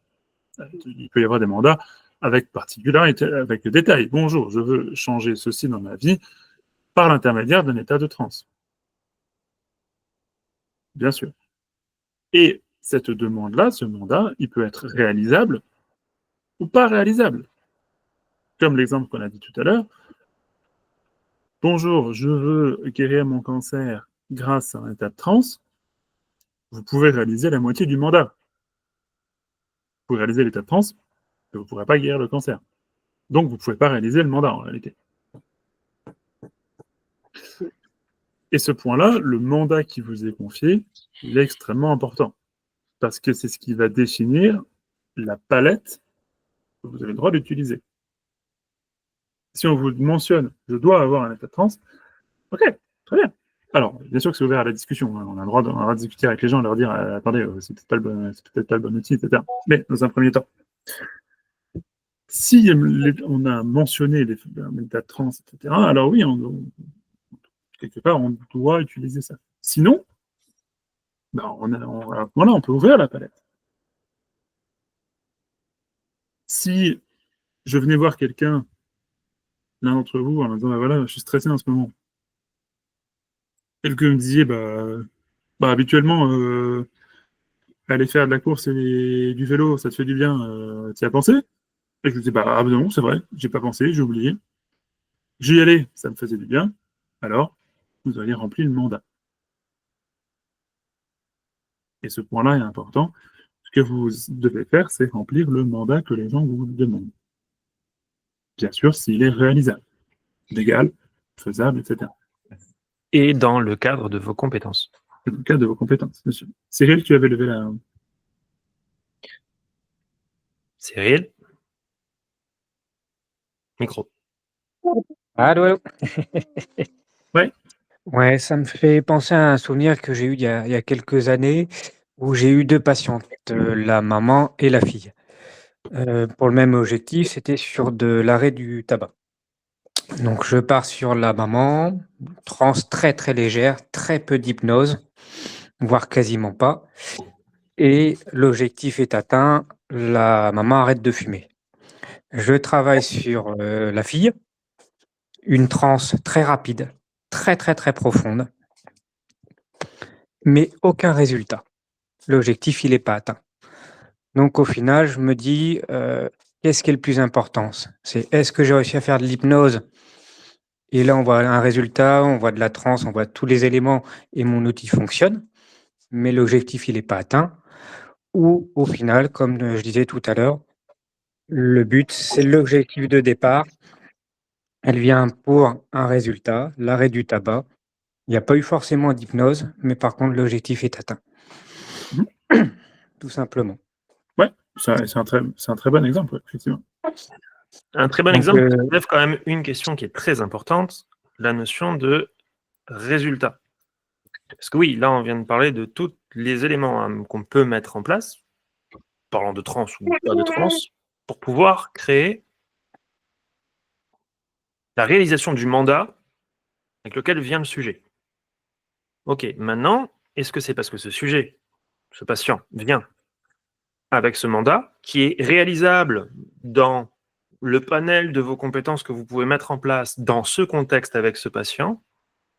Est-ce que pour autant ça suffit à pouvoir garantir le résultat que le mandat a bien été atteint? Je vous donne un exemple.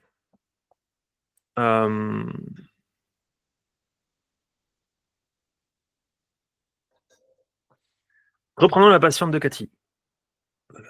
Elle a une tumeur, elle a un cancer, on ne sait pas de quel stade, mais pour autant, elle réalise que jusqu'à maintenant, elle a toujours tout fait pour les autres et pour bien se faire voir des autres.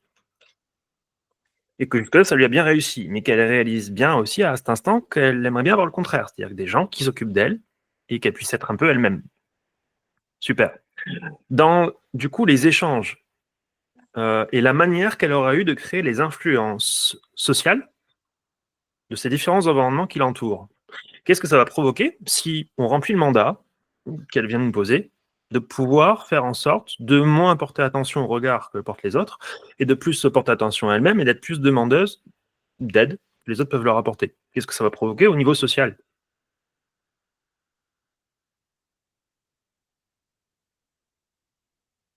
Vous créez son changement chez elle.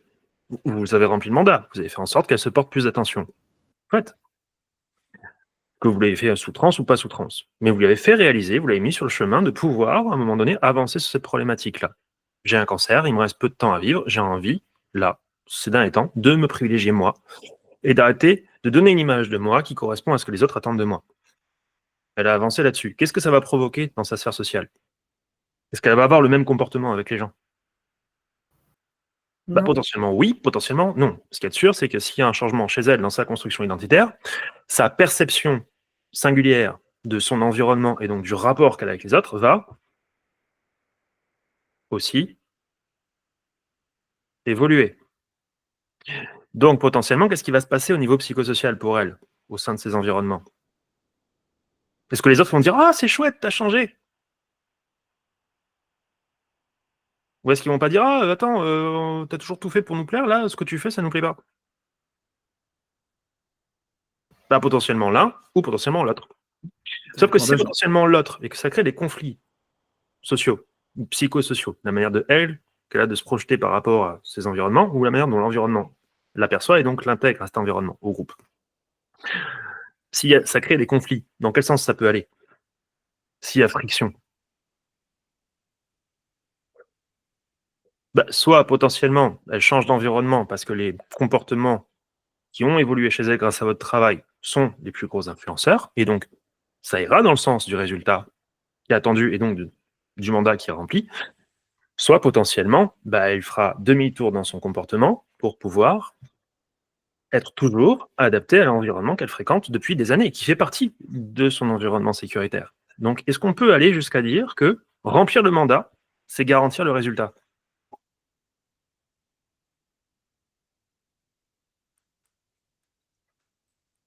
Ou est-ce que remplir le mandat, c'est offrir toutes les opportunités nécessaires à ce que le sujet puisse réaliser de lui-même, que potentiellement il pourra changer quelque chose, ou potentiellement il ne pourra pas le changer, mais que ce libre arbitre-là, ça lui appartient. Et qu'il ait juste conscience de la manière dont il s'aligne avec les gens. Au bout du compte, est-ce que le mandat, c'est régler le problème, ou est-ce que le mandat, c'est mettre les yeux du sujet face au problème et qu'il puisse lui-même décider, non seulement en fonction des propres influences qu'il a lui-même sur son problème, mais aussi en fonction des influences de l'environnement dans lequel il vit, de pouvoir décider de comment il va s'y aligner dans toute la nuance de l'esprit conservateur ou progressiste qu'il va avoir. Et du coup, quel rôle et quelle est la définition de notre métier dans l'accompagnement qu'on offre? Vous me suivez ou pas? Cathy, t'as levé la main. Oui, mais alors pas par rapport à ce que tu disais, ce que tu viens de dire, c'était surtout juste avant. Ouais, c'était moi, il y a un truc qui me dérange en fait, c'est il y a des gens, à partir si tu pars du principe que tu ne fais que de l'hypnose, Donc, ça veut dire que c'est l'outil que tu vas utiliser et il y a des gens qui vont se déplacer, qui vont t'appeler pour avoir de l'hypnose et qui ont une attente vis-à-vis de ça. Et pour moi, qui s'imaginent certaines choses. Alors oui, ils ont un objectif qui n'est pas en lien avec l'hypnose. Toujours est-il qu'ils attendent quand même de travailler sur leur objectif, en tout cas, avec cet outil-là. Et s'ils n'ont pas la sensation d'avoir travaillé dessus avec cet outil-là, pour moi, tu ne réponds pas à une des attentes de ton sujet, malgré que potentiellement, tu as peut-être rempli effectivement le mandat, tu vois. Ou comme dit Jérémy, que tu lui as peut-être ouvert une perspective, ou en tout cas, tu l'as mis dans un positionnement autre que celui où il est à l'heure actuelle, et qui va lui donner, peut-être l'aider, donc, du coup, à se positionner de ce qu'il va pouvoir ou ne pas faire pour atteindre son objectif. Je sais pas si Oui, c'est très bien. Et c'est en ça que je veux pouvoir, à un moment donné, vous ramener ces notions de vigilance et notamment de clarté dans le travail que vous effectuez et tous les éléments qui sont nécessaires à mettre en évidence avant de travailler. Il y a des choses qui sont hyper importantes qu'on vient de toucher là, notamment les notions d'attente, les notions d'identité, les notions de contexte, les notions de risque. C'est ce que moi j'appelle l'ICAR, la manière de définir l'ICAR du sujet, pour éviter de se brûler les ailes. C'est pour ça que je l'ai appelé ICAR, c'est tout con, mais c'est pas pour rien. Tout sujet qui vient vous voir, tout patient qui vient vous voir, tout client qui vient vous voir, vient en fonction d'un positionnement identitaire au moment où il vient vous voir. Il vient vous voir pour une raison et pour une manière dont il se perçoit, lui, par rapport à une situation quelconque. Ça va ? Je suis quelqu'un qui souffre du genou. Je suis quelqu'un qui est atteint d'un cancer. Je suis quelqu'un qui a un conflit avec mon ex. Je suis. Ça va ? Je suis victime de. Pas toujours. La manière dont il s'identifie, plus ou moins, et dont il impacte son identité au sein de la raison pour laquelle il vient vous voir. Effectivement, comme le dit Guilain, avec toutes les nuances au rattachement identitaire qu'il va pouvoir en faire, de manière plus ou moins importante. Derrière, il y a le contexte. C'est-à-dire, quel est le contexte dans lequel il vient vous voir ? Pourquoi il vient vous voir, vous ? Quel est le contexte qui se crée dans la relation que vous allez créer avec lui ? Derrière ce contexte-là, et cette identité dans laquelle il se positionne par rapport à sa problématique, quelles sont les attentes qu'il va avoir par rapport à vous et au contexte que vous représentez ? Pourquoi il vient vous voir, vous ? Et derrière, quels sont les risques pour lui qu'il peut y avoir à pouvoir lever les différents éléments qui l'influencent à avoir ce positionnement identitaire. Ça, c'est toute la théorie. Pour reposer sur la pratique, concrètement, reprenons un exemple typique que tout le monde a, l'arrêt du tabac. Votre client vient en disant « je suis fumeur ». Je veux arrêter de fumer, mais je suis fumeur. Il vient dans un contexte spécifique. Je suis fumeur et je veux arrêter de fumer parce que j'ai eu un triple pontage cardiaque, ou parce que j'ai fait tel accident vasculaire cérébral, ou parce que j'ai eu ci, ou parce que j'ai eu ça, ou parce que ma femme ne supporte plus l'odeur du tabac. Il peut y avoir 30 000 raisons qui vont figer un contexte spécifique. Son attente, ça va être quoi ? Ça va être d'arrêter de fumer, de prime abord. Les risques qu'il y a, lui, derrière, de manière sous-jacente à ce qu'il a à arrêter de fumer, lesquels peuvent-ils être ?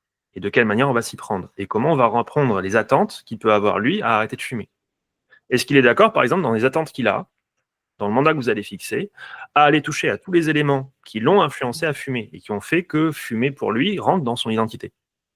Et donc, est-ce qu'il sera d'accord pour aller travailler de manière systémique sur ce travail-là ? Ou est-ce qu'au contraire, pour lui, dans ses attentes, il vient voir un hypno parce que tout ce qu'il a envie, c'est que vous l'influenciez à arrêter de fumer, genre que vous le dégoûtiez de la cigarette.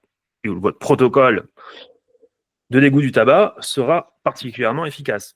À contrario d'une autre personne qui pourra avoir d'autres attentes et qui ne cherche pas du tout à être dégoûtée du tabac parce que finalement elle aime bien le goût du tabac, mais qui voudrait bien s'en détacher quand même, et avec qui ça fonctionnerait beaucoup moins bien.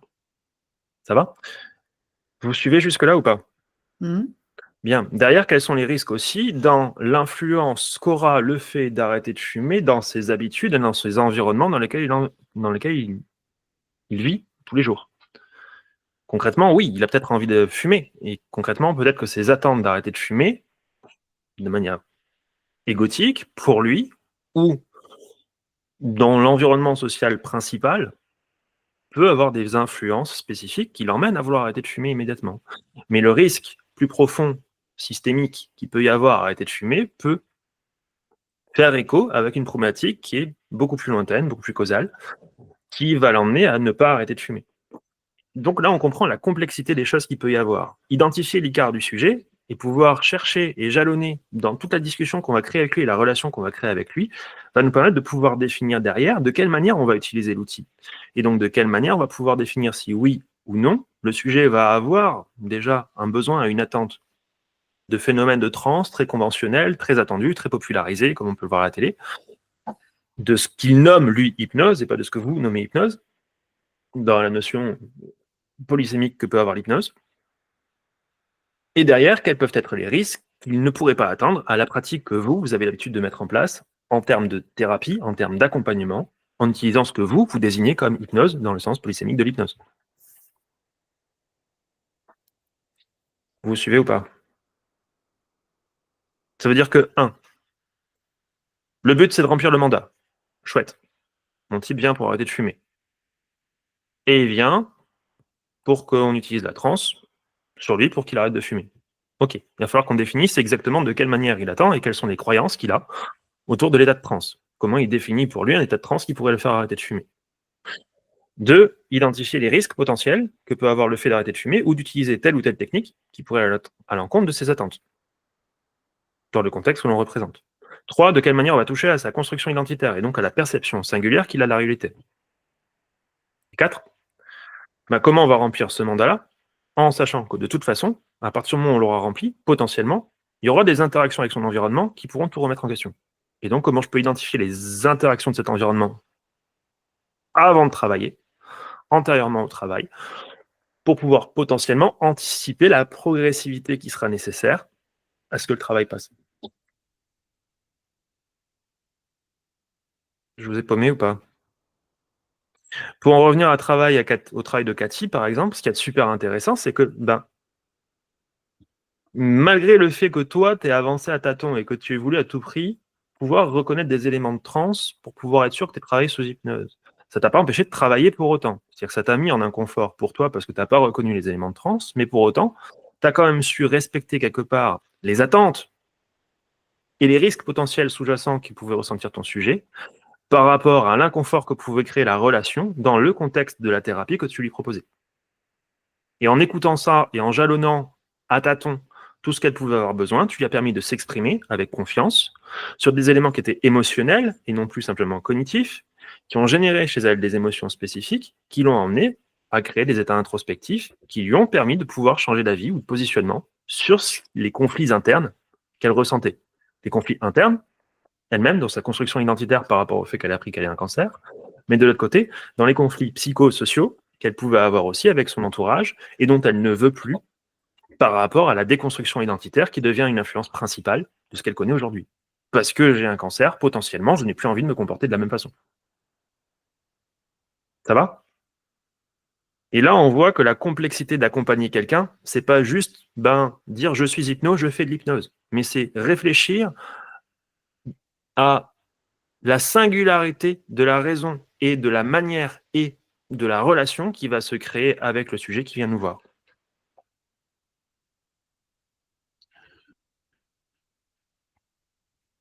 Guylain, t'allais parler. Ouais, typiquement, on n'a pas tout à fait le même. Tu utilises beaucoup plus le côté identification et influence sociale, etc., comme un modèle explicatif que je ne l'utilise moi de manière générale. Ça va évidemment dépendre des situations. Typiquement, tu vois, moi, c'est quelque chose que je vais davantage prendre en compte par le suivi. C'est-à-dire que j'ai toujours, on va faire une modification et on va regarder où est-ce que ça arrive, sur quoi ça bute. Donc, si on bute sur effectivement un environnement social, une influence, etc., alors il sera bien temps de s'en occuper à ce moment-là. Et si on bute sur rien, tant mieux. C'est beaucoup plus comme ça. Mais globalement, Cathy, pour être aussi sur ce que tu disais tout à l'heure, je vais citer une étude qui est assez intéressante, qui s'était intéressée à toutes les techniques d'accompagnement et qui a regardé quelles étaient les efficacités respectives entre analyse, hypnose, TCC, etc., etc. On sait déjà que 50% de l'efficacité du travail se retrouvait dans la motivation du patient, du sujet, dans son envie de changement. Qu'environ un tiers, alors évidemment on est sur de la biologie, psychologie, c'est pas un 50% net et précis, vous avez des marges d'erreur.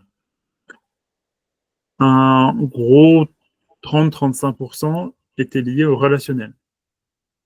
La capacité de créer une relation de qualité, de respect mutuel, etc., tout ce que vous voulez là-dedans, entre le sujet et son accompagnant, son thérapeute, son hypno, appelez ça comme vous voulez. Reste du coup un petit 15% qui est lié à la technique. Bien sûr que la technique, elle a son importance. Bien sûr que la technique, c'est ce qui fait que les gens viennent te voir toi, viennent voir clé d'hypnose. Et non pas le mec d'à côté, ou etc. Mais c'est pas parce qu'ils viennent pour ça, avec ce déterminant-là, que le 50% de motivation et le 35% de relationnel perdent leur efficacité.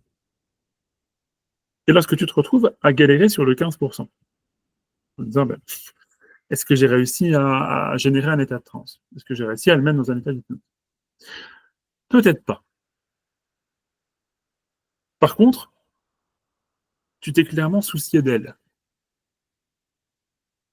Et tu as commencé tout ton propos par au début, j'ai l'impression qu'elle se méfiait de moi. J'ai l'impression qu'il y avait une sorte de défiance. J'ai l'impression que je devais faire mes preuves. Tu t'es intéressé à elle. Tu es rentré là-dedans.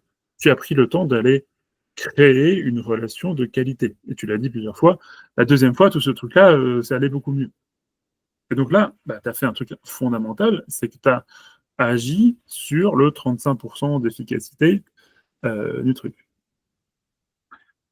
La personne était déjà motivée pour venir te voir. Et peut-être que, oui, l'appellation hypnose était l'un des motivateurs à ça. Et en plus, je ne sais pas exactement comment tu as fait, mais tu as réussi, certainement avec divers moyens, de faire en sorte qu'elle revienne. Non pas en lui mentant, c'est-à-dire que tu as réussi à générer de la motivation. Et donc en ça veut dire que tu as pris soin de ton 50%, enfin de son 50%. Et tu l'as stimulé. Tu as certainement dit autre chose que oh là ma bonne dame, alors là, vous pouvez toujours courir pour que ça bouge, ça. Hein. Tu as certainement motivé au changement, impliqué dans une dynamique, donné de l'espoir, bref, plein de choses. Plein de choses que tu n'as certainement pas fait en hypnose. Mais plein de choses qui sont capables d'avoir de l'efficacité. Au passage, imaginons que cette dame, c'était moi, donc elle a le même fonctionnement que moi. Tu lui aurais dit, tiens, mais c'est quoi ce qui vous fait du bien habituellement? Ah, vous faites du vélo habituellement, de le sport. Ah, ben, écoutez, alors je comprends bien qu'avec votre cancer, c'est peut-être difficile, mais ça reste quelque chose de bien. Est-ce que vous avez pensé à continuer à aller marcher? Est-ce que vous allez continuer à écouter la musique qui vous fait plaisir? Bref, les autres trucs, etc. Voilà, tu es en train d'utiliser le 15% de technique, et pas le 15% de technique qui t'appartient à toi. 15% d'autres techniques. Il ne faut pas oublier que l'intégralité des problèmes que les patients, que les clients viennent traiter chez vous, ont d'autres moyens de traitement. Une phobie, on peut la traiter par l'hypnose, on peut la traiter par la réalité virtuelle, on peut la traiter par l'exposition progressive, les TCC, etc. Et toutes les thématiques, toutes les techniques, toutes les problématiques c'est valable. Il y a d'autres façons de faire. Alors, on va chercher à utiliser, pourquoi pas, aussi ces autres techniques, si on les maîtrise, ou à dire aux autres, vous savez que ça existe, vous pouvez élargir. Et bien, du coup, lorsqu'on se retrouve à galérer sur l'hypnose, est-ce que c'est un mal en soi? Oui et non. Si on remplit le mandat, si on voit la personne évoluer, on peut déjà se rassurer et se dire, OK, le taf est fait. Par contre, ça m'embête. J'aurais aimé faire ça différemment. J'aurais aimé pouvoir satisfaire son envie d'avoir de l'hypnose. Enfin d'ailleurs, est-ce que c'est bien son envie? Et on peut prendre le temps d'échanger avec les gens. Tiens, voilà, vous venez ici, parce qu'il y a marqué hypnose. Qu'est-ce que vous en attendez? Qu'est-ce que vous venez chercher exactement? Est-ce que c'est quoi pour vous l'hypnose? Bref, tout cet ensemble de questions-là. Peut-être qu'elle va te dire, non, non, non, en vrai, moi je m'en fous, ce que je veux, c'est évoluer. Hein. Je m'en fous que vous utilisiez l'hypnose, une transe chamanique, un tambour, un pendule ou n'importe quoi d'autre. Faites ce que vous voulez tant que moi ça marche. Très bien. Et la plupart des gens que je vois, ils me répondent ça. Si quelqu'un me dit, ouais, je veux vraiment tester l'hypnose, j'ai envie de dire, là, on passe à côté, on fait un truc à côté. On peut rentrer un peu plus dans la dimension de jeu. Ah bon, mais ça veut dire quoi pour vous créer une transe? Ah ouais, peut-être faire les choses. D'abord, on va traiter un peu on va diminuer un petit peu la intention, et puis on va faire expérimenter l'hypnose, et puis peut-être retrouver les deux ensemble derrière. En l'occurrence, j'ai eu exactement la même patiente que toi.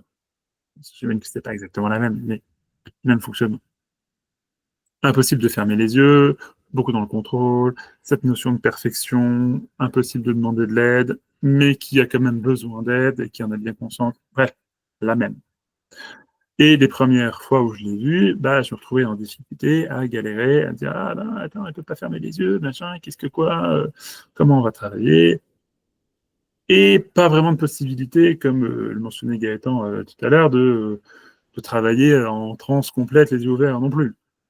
Alors, je me suis creusé la tête, hein, sincèrement, je me suis creusé la tête à essayer de trouver ces musiciennes, alors on utilisait des rythmes, des machins, des trucs, j'étais à la limite de sortir le tambour chamanique, mais je ne l'ai pas fait. Mais par contre, au passage, j'ai profité pour lui demander, est-ce que là, si on n'y arrive pas à utiliser une transe, est-ce que ça vous embête? Qu'est-ce que ça voudrait dire? Et en fait, c'est elle qui m'a dit, non, moi je veux simplement évoluer. Alors bien sûr que je suis curieuse de ce que ça pourrait ressembler, de ce à quoi ça pourrait ressembler. Et je suis revenu à cette curiosité bien plus tard, quand elle commençait à aller mieux, ou quand elle commençait à aller mieux, là, on a pu aller tester des choses, etc. Elle m'aurait dit, ah ouais, c'est vraiment important pour moi, j'ai vraiment envie de connaître ça, j'ai envie de pouvoir expérimenter ça comme ça. Bon, on a pu partir sur ce qu'elle amène là. Mais attention à ne pas faire, et c'est un écueil qui est normal, à ne pas faire de l'hypnose les gens qui viennent pour de l'hypnose, pure et dure, en réalité, ils sont très rares. La plupart des gens viennent pour changer, en pensant que l'hypnose est un moyen qui les permet. Et regardez à notre échelle là. On est tous professionnels de l'hypnose et on galère à la définir. C'est vraiment que les gens qui viennent vous voir, ils ont une meilleure connaissance de l'hypnose que vous.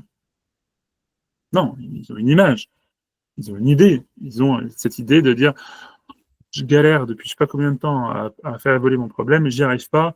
Écoute, je vais aller voir ce truc un peu magique, ce truc un peu inconscient, ce truc un peu chose. C'est ça qu'ils veulent, c'est ça souvent qu'ils cherchent.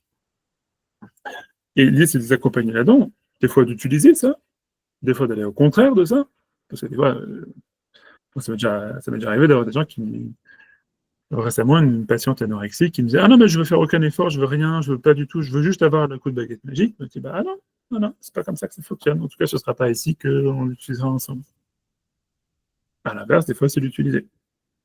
Mais c'est très souvent ce côté-là. Il ne faut pas que ce soit un but impératif pour toi de dire il faut que je. Et d'ailleurs, je termine là-dessus, Nathalie, et je te passe la parole. Moi, à titre individuel, là, dans mon cabinet Nuance, je sais pas, c'est peut-être marqué là, juste en dessous, là, il devrait y avoir marqué, je sais pas, Guilain Beauplay, cabinet Nuance, ou un truc comme ça, là, sur mon écran. Avant, il y avait marqué hypnose, à la fin de la ligne. Peut-être dans l'autre sens pour vous, j'en sais rien.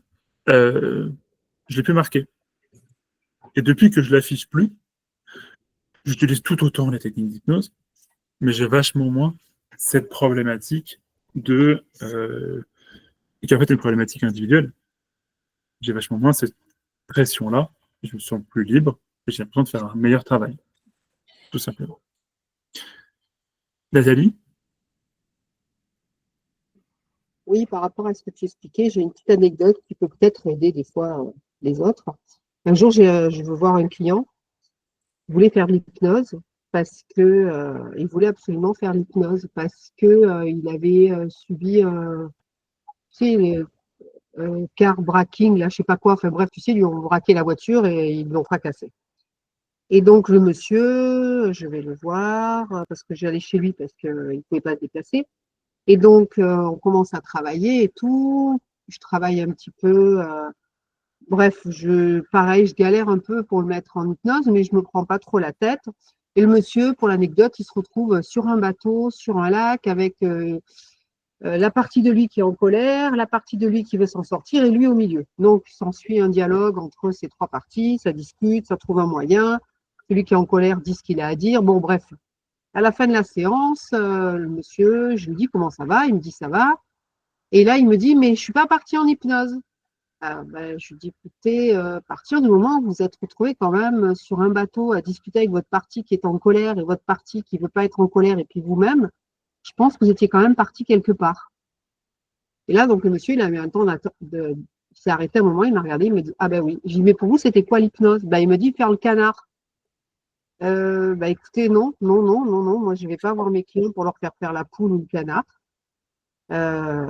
Voilà, c'était juste pour l'anecdote, pour effectivement l'image qu'ils ont les gens, et puis de leur redire ce qu'ils ont vécu pendant ce que nous on peut appeler la transe, mais qu'eux ils l'imaginent autrement, et leur dire voilà, mais comment vous êtes sentis? Est-ce que vous trouvez que tous les jours vous vivez des choses comme ça? Qu'est-ce que vous en pensez? Et là, en fait, je pense que ça les remet un petit peu dans l'idée que l'hypnose, c'est pas forcément l'idée qu'ils ont, mais qu'ils ont vécu quelque chose qui leur a permis d'effectuer des changements et d'être différents, quoi. Voilà. C'était parce que je trouvais que c'était vraiment quelque chose. Voilà, je trouve que c'était vraiment marquant là, de l'idée que les gens ils ont de ce qu'ils veulent et de la réalité. Cathy, tu connais la technique d'hypnose faire comme si? Alors, j'en ai entendu parler, j'ai vu une vidéo là-dessus, mais ça s'arrête là, quoi. C'est un principe, hein. C'est de demander à la personne de faire comme si elle était en état de transe. C'est-à-dire d'utiliser en fait un côté de jeu, le même jeu qu'on pouvait avoir comme quand on était gamin. Vas-y, on fait comme si on était les cowboys et les Indiens. Et de faire comme si. Et de l'amener et d'utiliser ce truc-là comme point d'entrée. Et de faire comme si plus de la réification, pas du tout de la réification, pardon, la ratification, au fur et à mesure, etc. Ok, faites comme si vous étiez en transe. Si c'est la chose que la personne demande. Si ah oui, c'est impératif pour moi. Ok, alors, on va jouer un petit jeu, on fait un peu en mode théâtre, là. Faites comme si vous étiez déjà en transe. Et donc, ça te fait un truc genre, ok, donc vous avez déjà les yeux fermés, et effectivement, vous ressentez peut-être le visage qui se relâche, etc., etc. En fait, tu fais de la ratification et du questionnement, et faites comme si vous étiez maintenant dans un état d'hypnose encore un peu plus profond. Peut-être que la personne va dire, elle se relâche encore un peu plus, et vous percevez que vos poumons respirent plus lentement, j'en sais rien, ça va dépendre de ce qu'elle vient. Et si la personne a sa demande, ce qui est rare encore une fois, de je veux connaître un état de transe, et que, d'autre part, on galère avec d'autres moyens, ça fait un bon truc. Alors, on n'est pas du tout sur une utilisation d'émotions, on n'est pas du tout sur une clé de changement ou un truc comme ça, pas du tout. Par contre, on est sur la création d'états purs, et si la personne, c'est ça qu'elle demande, on peut l'utiliser, ça marche plutôt bien. Oui. Par contre, de là, on peut créer une autre chose. Si tu fais en lui disant faites comme si, elle part avec le fait comme si parce qu'elle le mime et puis tu le ratifies. Tu peux, oui. Rappelle-toi le fuchsia. Je me souviens pas avoir dit de faire fait comme si sur ce dont tu me parles, Gaëtan. Ouais, alors, mais... ce que tu fait, c'est sans le savoir, hein, parce que franchement. Fais comme si tu l'invites à utiliser son imagination, c'est tout. Ok. Tu crées une boucle, tu lui demandes de faire un truc, il le fait, tu le ratifies, et tu lui demandes d'aller un peu plus loin, il le fait un peu plus, donc tu commences à faire une boucle d'introspection. Donc oui, tu peux créer un état d'hypnose en faisant ça. D'accord. De la même manière que tu as des trucs qui. Le ne rien faire de Gaston Brosseau, Tu te rappelles ce les genre de choses. techniques qu'on a vues ensemble de boucle autogène, de Mmh, cascade, mmh. c'est ça? Sauf que tu utilises la forme du fais comme si. Ah d'accord. Mais au bout du compte, c'est une cascade. Tu fais qu'amener au fur et à mesure des éléments de plus en plus complexes qui l'emmènent de plus en plus à rentrer en introspection. Ok. Cyril a levé la main. C'est vrai que le fait comme si, c'est une technique que j'utilise assez souvent. Bon, moi, déjà, je pars dans le contexte qu'on m'appelle en 15. Donc, les gens, ils viennent pas pour de l'hypnose, ils viennent parce qu'ils ont dans un mal-être d'urgence relatif, voire absolu. Et le fait de faire comme fait comme si, ou imagine ça comme ça, bah, inconsciemment, ils vont partir tout seuls. Si par exemple, on va partir sur une notion de douleur, si je lui dis, bah écoute, on va partir en hypnose et tu vas gérer ta douleur, je vais partir quasiment en échec. Alors que si je dis, bah tiens, on va faire comme ça, tu vas imaginer une couleur, peu importe, tu l'imagines. Ok, c'est rose, c'est bleu, ça, on s'en fout. Et ben inconsciemment, elle va l'imaginer, cette couleur. Et au fur et à mesure, moi, je vais pouvoir accentuer ça et je vais la faire partir en hypnose. Et elle va partir à un moment donné, elle va pas s'en rendre compte. Et au final, bah, le but, c'est que moi, derrière, j'ai gagné. Et la patiente aussi.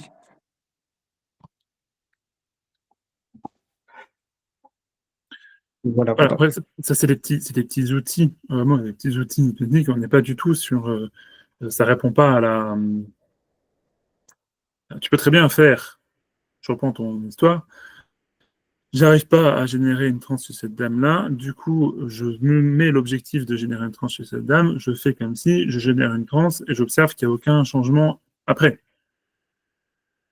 Donc là, typiquement, c'est quelque chose qui peut être faisable. Tu peux très bien avoir généré une transe et ne pas avoir de changement. Comme l'exemple que nous citait Cyril tout à l'heure avec une belle transe, mais qui ne générait pas de changement d'arrêt du tabac.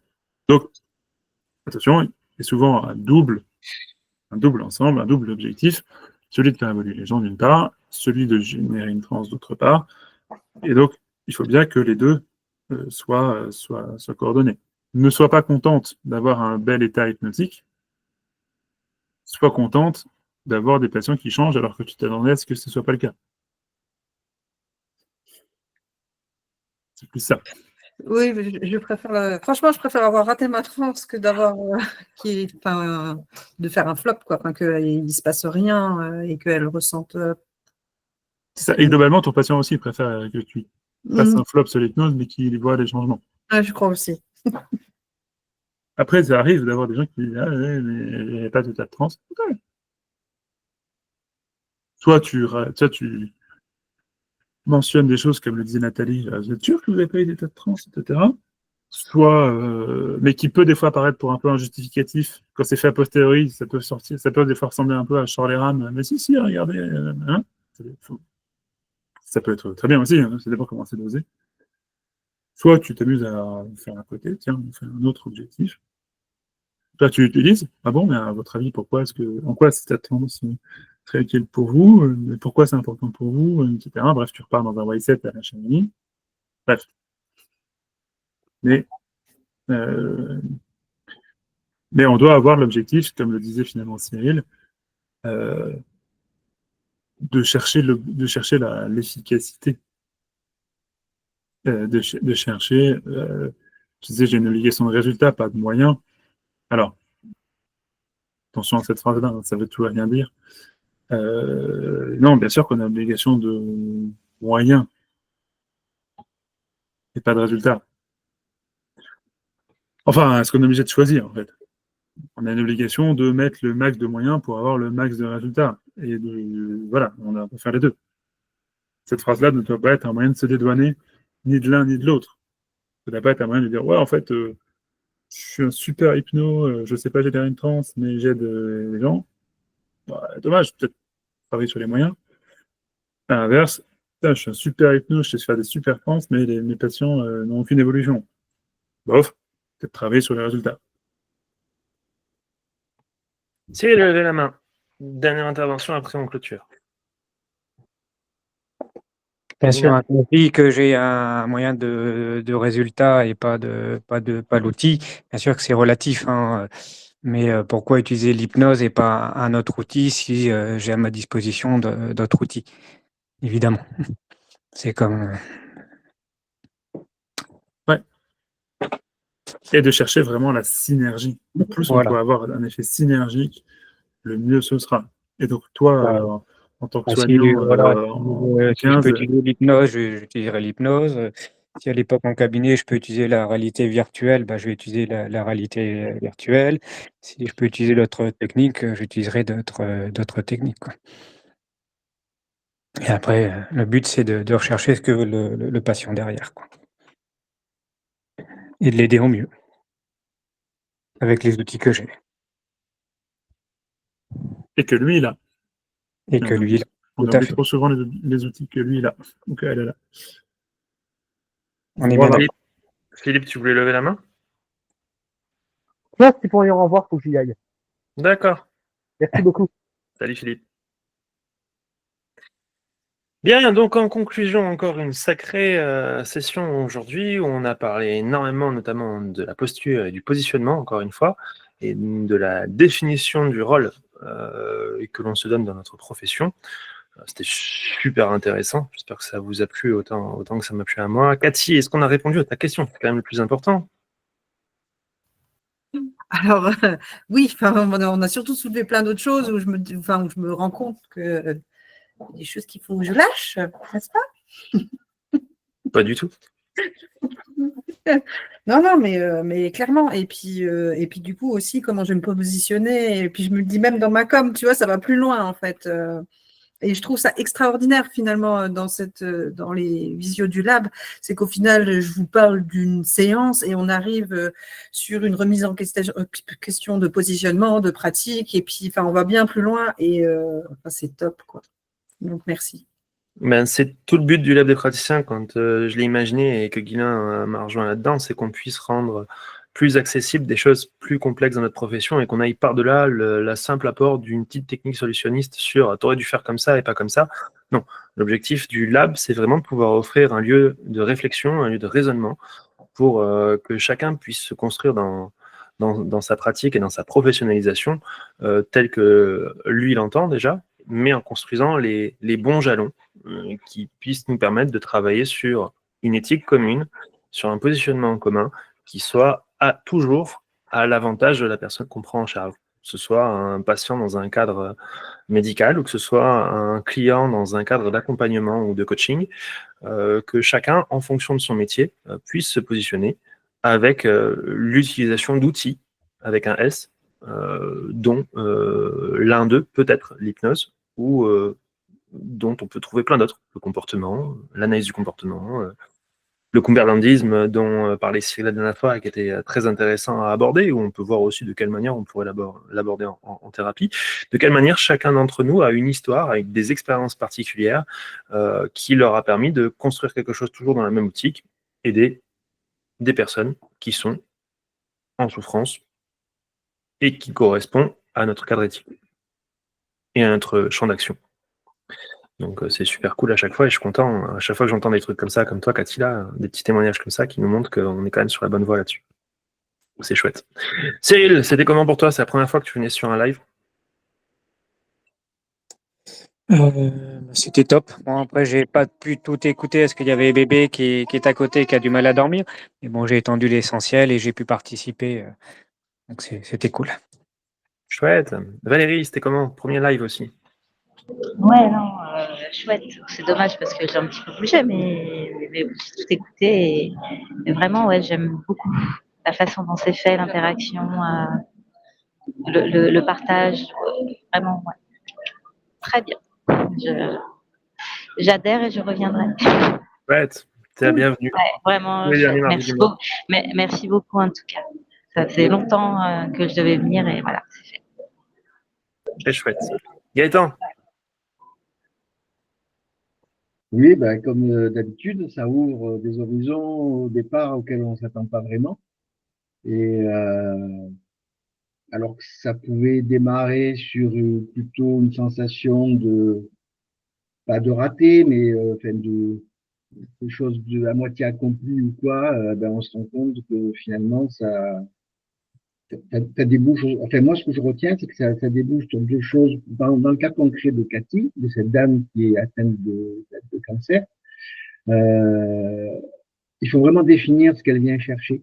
Soit c'est vraiment du bien-être et tout, et dans ce cas-là on s'oriente sur un truc solutionniste. Soit, je sais pas quel âge elle a, on n'a pas demandé quel âge elle a cette dame. Je ne sais pas te dire, je dirais un peu plus d'une quarantaine d'années, 45 peut-être. Voilà, après, si on part sur du systémique, est-ce qu'elle est, en venant chercher ce réconfort et cette aide, est-ce qu'elle elle est loin d'imaginer qu'elle peut ouvrir une sorte de boîte de Pandore dans laquelle elle va se rendre compte que peut-être elle a, et dans sa situation, dans sa maladie, est-ce qu'on est là pour ça? Voilà, donc ça pose une grosse question déontologique. Ben ouais, c'est le risque dans ton truc ICAR, quoi. Et il faut pas se couper là-dessus, quoi. Donc, c'est bien d'y aller à tâtons, à petits pas, mesurer, et puis de voir au fur et à mesure de son évolution, justement, et de ses changements, jusqu'où elle est prête à s'engager et à aller. Parce que je pense que elle soupçonne pas potentiellement ce que ça peut révéler chez elle, et elle est peut-être pas venue là pour ça. Elle a juste besoin d'écoute. Moi, enfin, c'est le sentiment que j'ai. Elle a besoin qu'on lui tende la main, mais comme elle n'a jamais appris à faire ça et à le demander, elle ne sait pas trop s'y prendre. Donc voilà, elle vient te voir et tu lui as apporté cette écoute. Tu lui as apporté tu lui as offert cette main tendue, et c'est pour ça que le lien se fait. Mais je pense qu'il faut y aller doucement pour. Ouais. Elle a vraiment besoin que de pommade, quoi. Tu vois, elle va pas remettre en question sa vie et mesurer tout ce qu'elle a raté, tout ce qu'elle a pas fait. Ce serait un peu la double peine, je pense. Voilà, ça c'est mon point de vue. En tout cas, il y a prudence. Chouette. Bon. Cyril, tu as vu la une dernière fois? Oui, un petit mot pour Cathy. Sur le point que en fait, tu as une patiente qui a un cancer et toi, tu pars sur ton postulat que tu as un outil qui est l'hypnose. Mais en fait, tu as un outil que nous, en tant que soignants, on n'a pas forcément au quotidien et qui nous manque énormément. C'est l'empathie, l'écoute. Et ça, c'est un outil qui peut paraître subtil, mais qui est en fait très puissant. Pour une patiente qui a un cancer, elle va faire des soins, elle va aller à l'hôpital. Et les soignants, nous, on n'a pas le temps de l'empathie. On peut l'avoir, mais il est très léger, il est très relatif. On n'a pas le temps pour ça.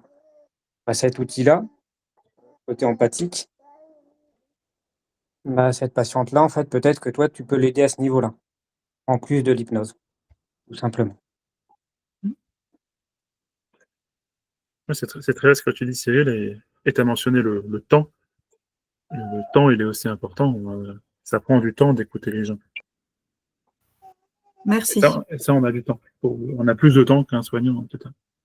Enfin, nous, on fait, même pour dire que ça peut être très puissant, on fait régulièrement des salles 15 où on s'aperçoit qu'il n'y a pas d'urgence. Il n'y a pas d'urgence relative, il n'y a pas d'urgence absolue.